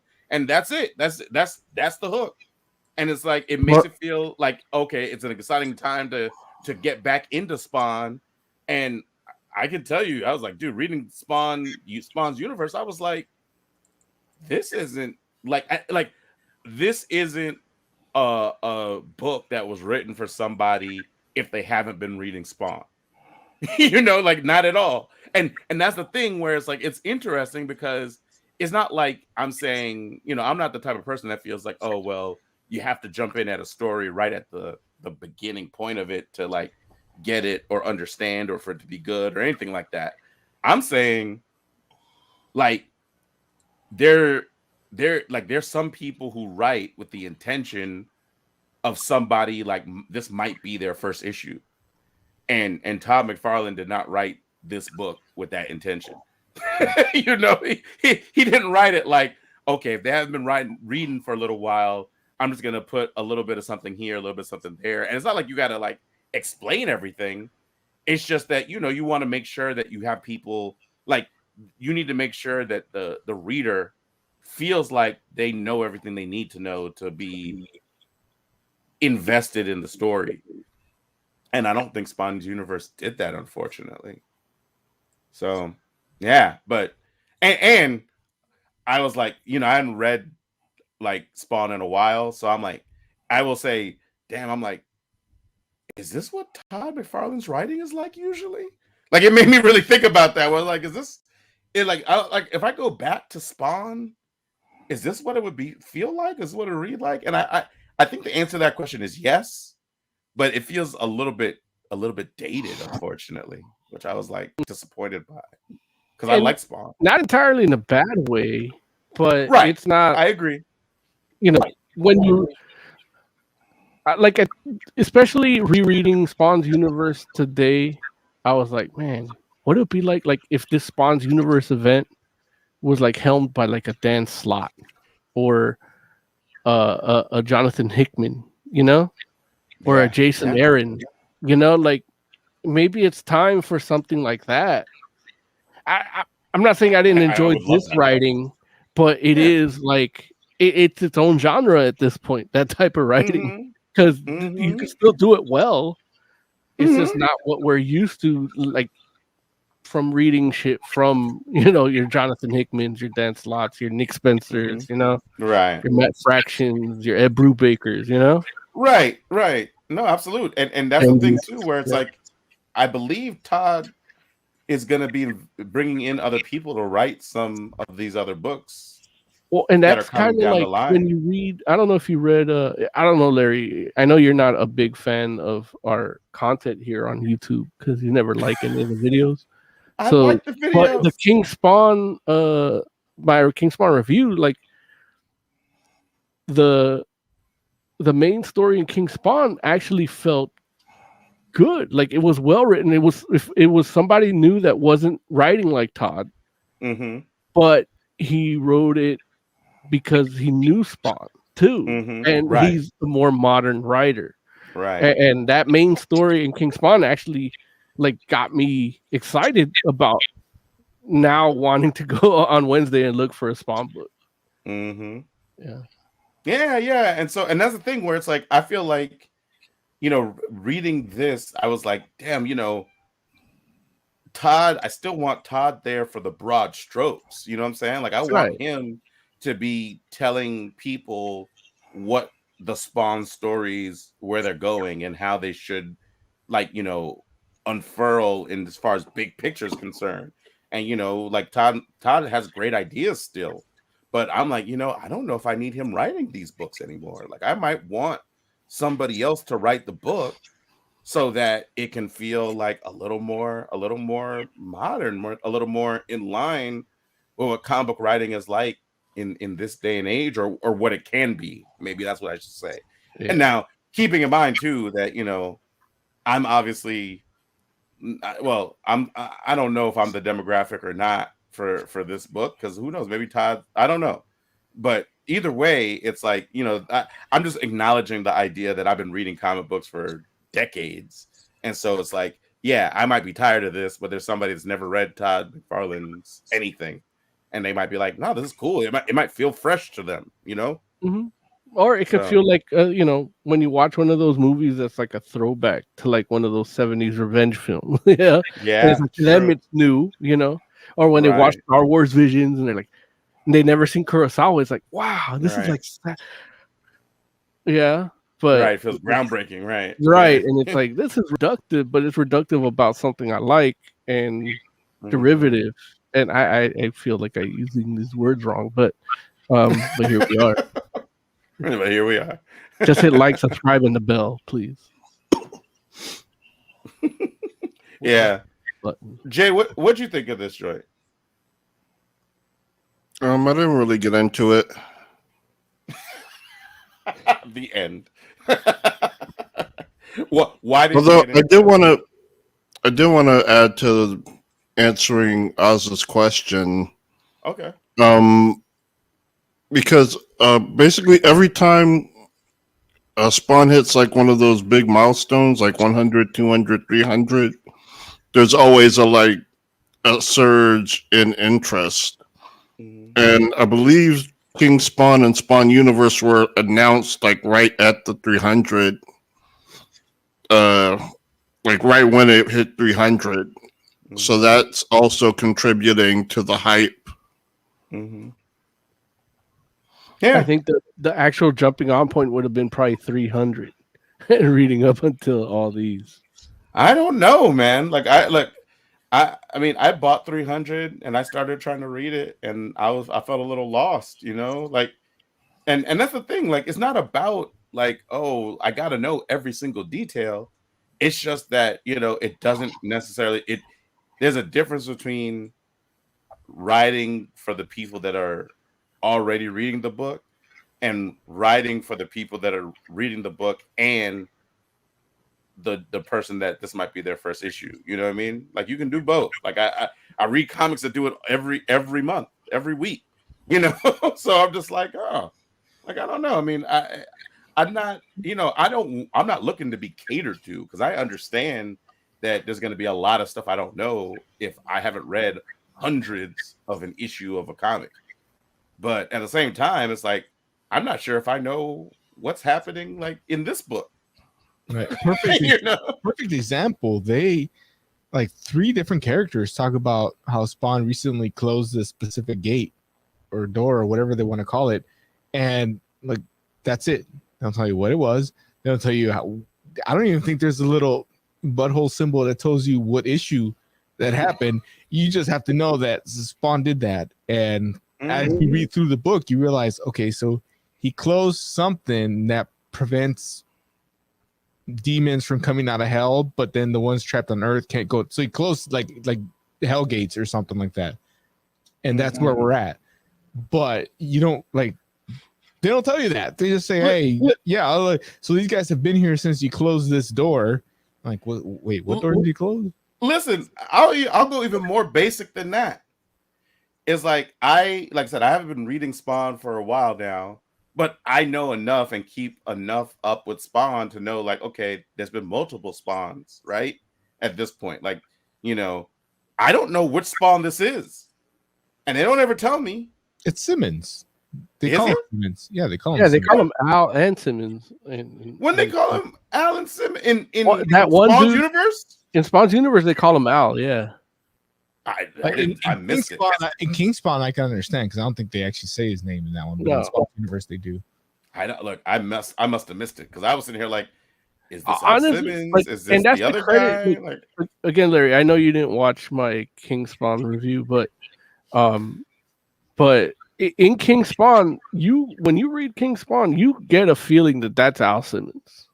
Okay. Like just in dialogue, like they don't have to call him Al. Like I can understand Oz not knowing which Spawn it is, or the comment that he said. I understand that, but from somebody that read Spawn and was into Spawn in, like the first 50 issues, like Spawn's voice is there, and it's not Todd writing it. So they do a good job.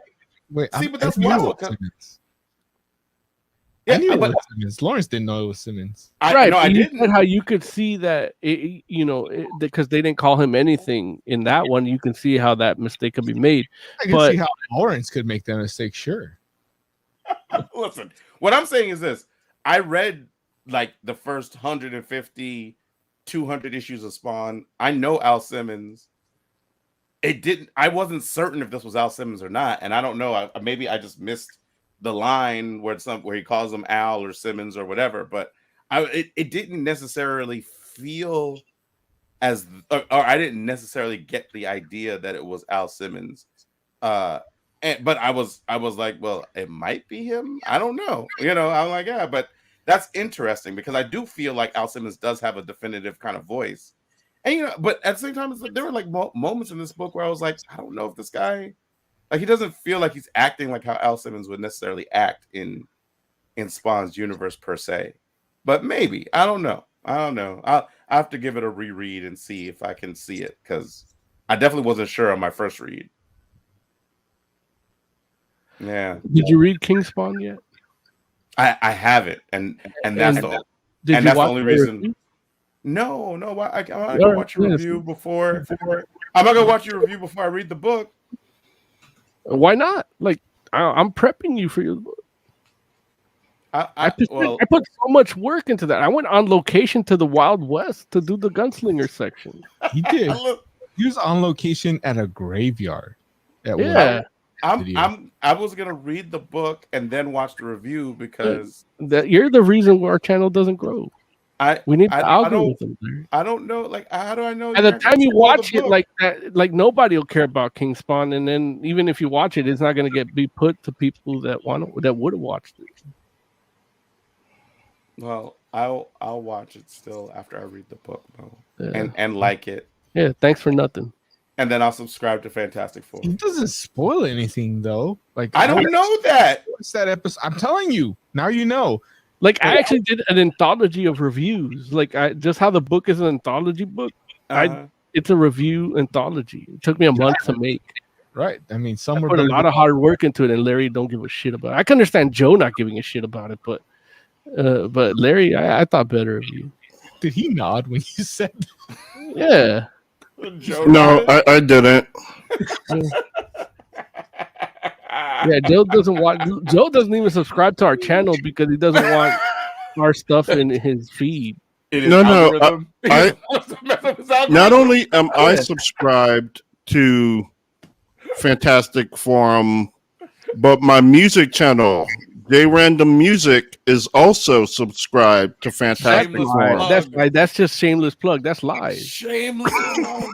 When's the last time J Random Music commented a ha on one of our videos? I'm gonna start doing that too. I'm gonna start doing comments. I just gotta go through all their videos and comment first. No, man, that's the only reason I haven't watched it yet, because I was like, oh, I don't know if Mo's gonna That's a spoil the stupid book for reason. me. It really isn't. Like, that's 100%. Like, you spoil stuff. It doesn't spoil anything. No, but there's I nothing. don't know. I know. Because If I I watch told you it and if I watch it and then he does spoil it, Well, look, here's the thing. As Then much as I I'm don't just mind spoiling on the show, when I actually upload videos, sometimes I even put spoilers just in case. Like one time Oz did something, I put spoilers just in case because I hadn't watched the end of it. And then he said there's no spoilers. So then I edited the title. But because I don't want people to get spoiled on produced content. There's no, there's no excuse for spoiling there. There's an excuse here because I could just tell Joe please, and then he'll spoil it. I don't know he's gonna say no. Yeah, but he might say yes. So that's the beauty of a live production.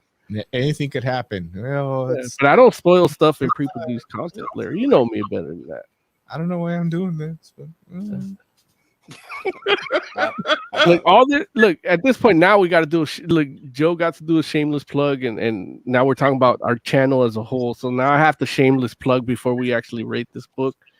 There is a tomorrow, like if somebody could just make quick content, it could be a triple threat Thursday because there's 2 videos coming tomorrow. If you subscribe, like, and hit the bell, you're gonna get me reviewing Primordial #1 from Image Comics, and then you're gonna get Larry talking about Foundation, the Apple TV series. Like a makeup tutorial. Is that Kind of? yes. Look, you see how I'm glowing. You look good today. Without spoiling Larry's review of it, if you've ever fallen asleep to a Foundation makeup tutorial video, that's thematically correct with Like this review of Foundation. The white TT shirt like really brings out the colors in your eyes. The white TT. But you're only gonna get to watch those if you subscribe, like, and hit the bell. Mo, what's your shirt? Because it says Undead, and I keep thinking of Hollywood Undead, one of the greatest. Yeah, no, it's literally just a shirt that has a bat on it and says Undead. It's a small press company that just makes, I think one of them said just says Monster, and I bought one because I like black t-shirts and I like the art. The art on it is like so childish, but I love it. Like, it's a great company. I wish I knew the name because I want to actually, like, this one has a hole in the armpit. You can't see because my lighting. Oh, there it is. So it's like I want other ones. They I ran into them at a comic convention and I'm like, I like what you're selling. I would buy every shirt you have, but I can only buy 2. Your lats are so huge, done torn a hole in it when you So now next time you see me wearing it, it'll probably be sleeveless because I'm just gonna cut it from them up. That'd be cool too. Yeah. But yeah. So we're gonna rate this. Yeah, I think it's time. Let's rate Spawn's Universe #1. Jay, what would you rate Spawn's Universe #1? I would give it a 2 out of 5. Like, I just couldn't really get into it, but the art and the characters were fine. I just couldn't get into it. Fair. Oz, what would you rate Spawn's Universe #1? Somewhere between a 3.5 and a 4 because it's a good book and I really enjoyed it. But the problem is they're selling this as a jumping on point, and I think King Spawn is a way better jumping on point to whatever is coming in the Spawn universe. Got it. Moses Magnum. Before anybody continues, whoever has that dog barking, that's some insensitive ass shit, man. I told you my dog's gone right now. So. Yeah, it might be outside of my window. Yeah, man. Shoot it. Nah, but I would give this I'm closer to the 4 because the art was amazing. Like, I love the art all around, and even with this anthology format for Spawn's Universe, like, Todd knows talent. He knows how to pick these. And Larry, if you would have watched my review, you would have seen, because one of the dudes that draws in the dude that draws the main story in Kingspawn is a guy I've been following for years on Instagram. Oh wow. It's just a guy I like, and he draws comics and stuff too. But Todd plucked him from there and put him on Kingspawn #1, so he knows how to spot talent, and I think I do too, clearly. But yeah, so the art, Jim Chung, like that alone gives you a 5 out of 5. Jim Chung drawing a Spawn book, no brainer, 5 out of 5. But the story could have been better, and really as a jumping on point, as coddling to me, like I don't expect them to coddle me, but it would be nice. You know, I'm spoiled by other comics now. Yeah. You know, because they do a good job. Another one that doesn't do that is the Black Hammer stuff. Yeah. Like, if you missed, you're fucked. You gotta buy everything. Like buy everything Black Hammer because it's amazing, but you can't skip a book. Yeah. But yeah, here that's what I feel like here. So I don't know how this is gonna pay off, but I'm in for the ride. Lloyd in chat says I love the McFarlane artwork, but I had no idea what the hell was going on in this issue. Not sure it worked as a jumping on point, but was an entertaining ride, and that really encapsulates how I felt about it. And I would keep reading it because it's not even like that expensive. It's still like a $3.99 book, and you're gonna get a. It seems like this story is gonna pay off.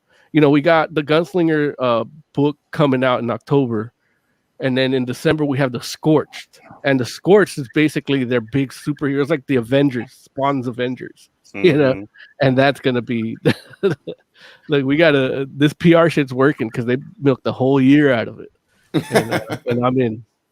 And I also, well, go ahead and finish the rating.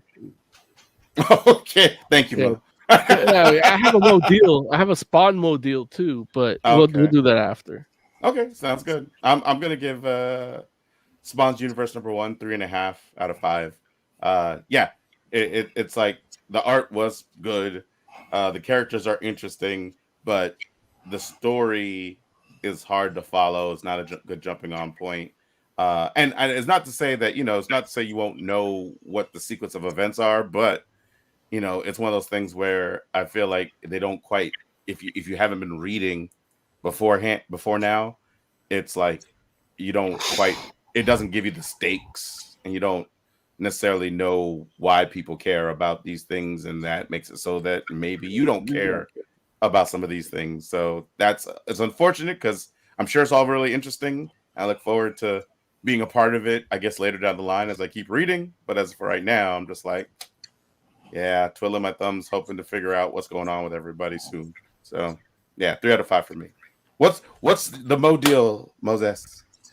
The Mo deal is that I have a video here that you can play too. If you go Comixology, you can get all the trade paperbacks for about half off, and they're all $5.99.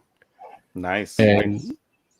But if you have unlimited, I think you can read the first 5 trade paperbacks for just a subscription. And Comixology is great. It's $5.99 a month. It's the price of basically one comic. You have all this access to this big library. And yeah, so I specifically if reading these King Spawn and Spawn's universe, if you feel like you're missing some of this stuff, like this would be a good option for you because you're gonna get they're all, if you like, I think the first one right there, if you can see, is $3.99. So at the very least, the first one's really cheap, and then the rest are $6. But if you read one, like look, you're gonna get a good deal. There you go. Cool. Yeah, man. We didn't play. Spawn always has cool ass art. We didn't get to play the Mo deal music. Oh, you want us to do that still? We can. Yeah, we still have 7 minutes to kill, so. Well, it actually is time for us to wrap. Jay said, F y'all 7 minutes. He's like, nah, man. He's like, I know, right? He's like, circle them wagons. We got 7 minutes. Like, well, wrap 6 it up. Well, we started late, so we're actually 3 minutes over. No, Damn. but Right now. our counter says it's less than 2 hours. So we're technically it's a short show. Just because we started late, that's not the like we're under contract to do 2 hours. You gotta think of the archive audience that just randomly stumbles upon our videos on YouTube. Either way, is there well, they got some news they want to share in regards to like or talk about real quick, like because we can definitely play some news music. And No, that means is going to cut into the new story time. Okay, well, so we do have a story then, or no? Yeah, we'll just be quiet till it hits the 2 hour mark. Just we actually do have a story. silence. So we talked about Squid Game recently, and it turns out in the show, the number that's on the back of the card that you call to register for the game is an actual number. And basically the person that owns the number is getting like thousands of calls a day. Damn. Because they saw the number on the show. The producers of the show basically told the guy, yeah, that sucks. We can't do anything about it. Here's $800. Like, just change your number. 800. Wait, what? Wait, is the $800 in addition to changing? Like, that's not, you don't need that money to change the number. That's just like, we're sorry. That's how much it costs in Korea. Say again? Like, the $800 isn't, like, you don't need that much money to change your number. It's just, that's just like punitive damages, right? Where he's like, we're sorry. I believe so. 4,000 calls a day. That's crazy. How do you even, like, are there 4,000? There's not 4,000 minutes in the day. How do you? Well, look, here's the thing. Out of those 4,000, realistically, 2,000 of those are people talking about your car warranty. Are they? That's what I get a day at the barbershop. That's just California. Yeah. I got a 323 area code, so I get those calls too.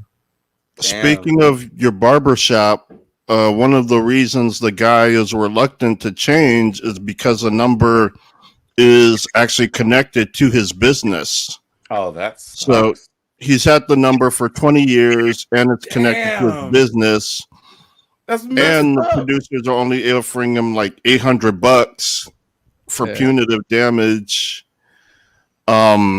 Which got a lot of people upset with the producers of the show. Like, dude, you're really fucking this guy over and you're not being helpful and you're not even offering him substantial What's his business? Compensation. Say again? What's his business? I don't know. Murder games. I will say eventually he did get offered like $85,000 from a politician. A Korean politician is paying him off. To what? Say again? To change his number? Yeah. Hold out, brother. Hold out. I don't know. He already went from 800 to 83,000 or what it was. Yeah, like, hold out for $1 million. I'm like, is that taxpayer money? It's Korea. There's a point where they're like, you know what? Nah, done. You deal with it now. Fuck it. You had a chance.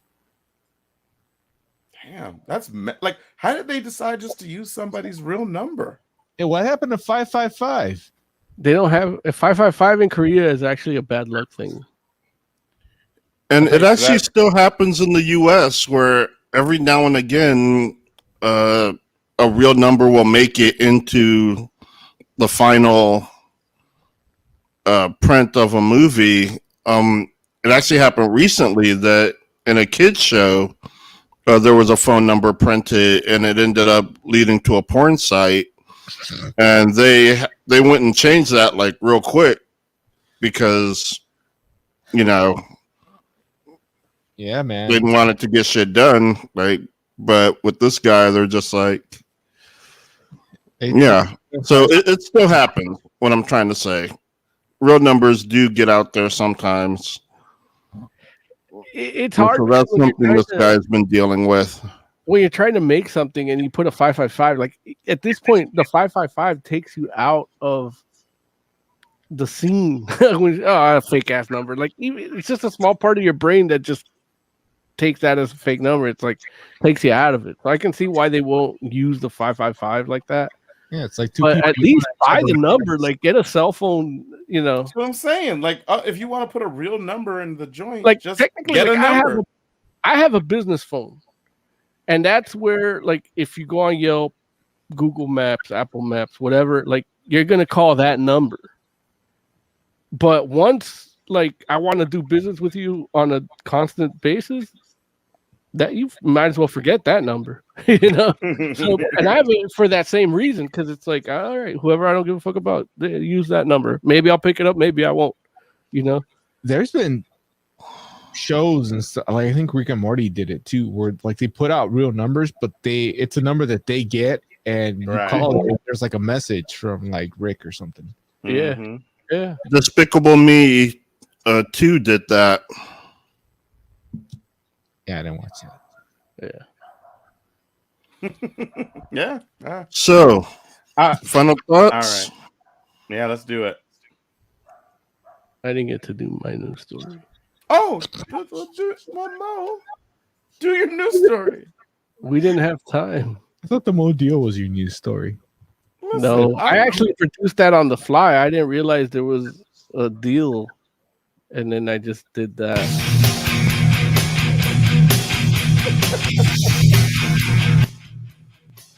Oh wait, we got the. Oh wait, is that is what we're? Well, whatever. Well, like we'll What? figure it out next week. Do you No, know no, no. is that music? No. I just thought that we had there was something else we were supposed to use. But No, we it might had be later. Larry. We went through this last week. We have an outro, a video outro. That's the one we end the show with. The one we talk over is this one. We talked about that last week. Unless you're thinking about me doing it live, which I can't this week because my ukulele is out of tune. But he wasn't here when you did it live. Okay. Oz, why don't you give us some final thoughts? So we do mostly talk about comics, or try to anyway. And if you're an independent comic creator or know of an independent comic creator that would like us to take a look at it and review it, go ahead and let us know. We'll check it out, but we're going to be brutally honest. If it sucks, we're going to let you know. If it's great, we'll let you know too. We don't, the next Ass We Kiss will be the first, is my whole point. And this includes famous people. Like the way those other guys have talked to guys like Liefeld, you would understand that we will be brutally honest. Aside from that, merch store coming soon, maybe, hopefully. Cool. Jay, final thoughts. Yeah, I hope the merch store gets up soon. I want to get a t-shirt for Comic-Con special edition. You got your ticket? Yeah. How come you don't tell nobody, man? I'm over here worried and shit. I did forget to put that into our text, but I do have my ticket. Man. I don't have transportation yet, but I'm working Look, don't on worry it. about that. Look, even if you didn't have it, look, yeah. Yeah, two other fuck, guys man? there going down there. You got transportation. Right. Yeah. You got transportation, man. Get the fuck out of here. You're on that Oz bullshit too, man. I can't transport him. I'm flying in there. Oh Lord. Moses Magnum, final thoughts. Again, we got 2 videos coming out tomorrow. And yeah, just like, subscribe, hit the bell. We got the Primordial #1 review, and we got the Foundation review. But you know, it only makes sense that I do this if you watch. It's Lawrence. We don't know what he's doing. Indeed. What he's doing. For all of you out there that are watching and are supporting us, we really do appreciate you. Thank you so much. Keep letting us know what it is you like, what you don't like, what else you want us to cover, because we'll do it. We want to know. We want the feedback. So let us know how we can be better, how we can better serve you, and let us know what you think we're doing right, so we do more of that too. We're the Fantastic Forum. We'll be back next week. Until then, we're out.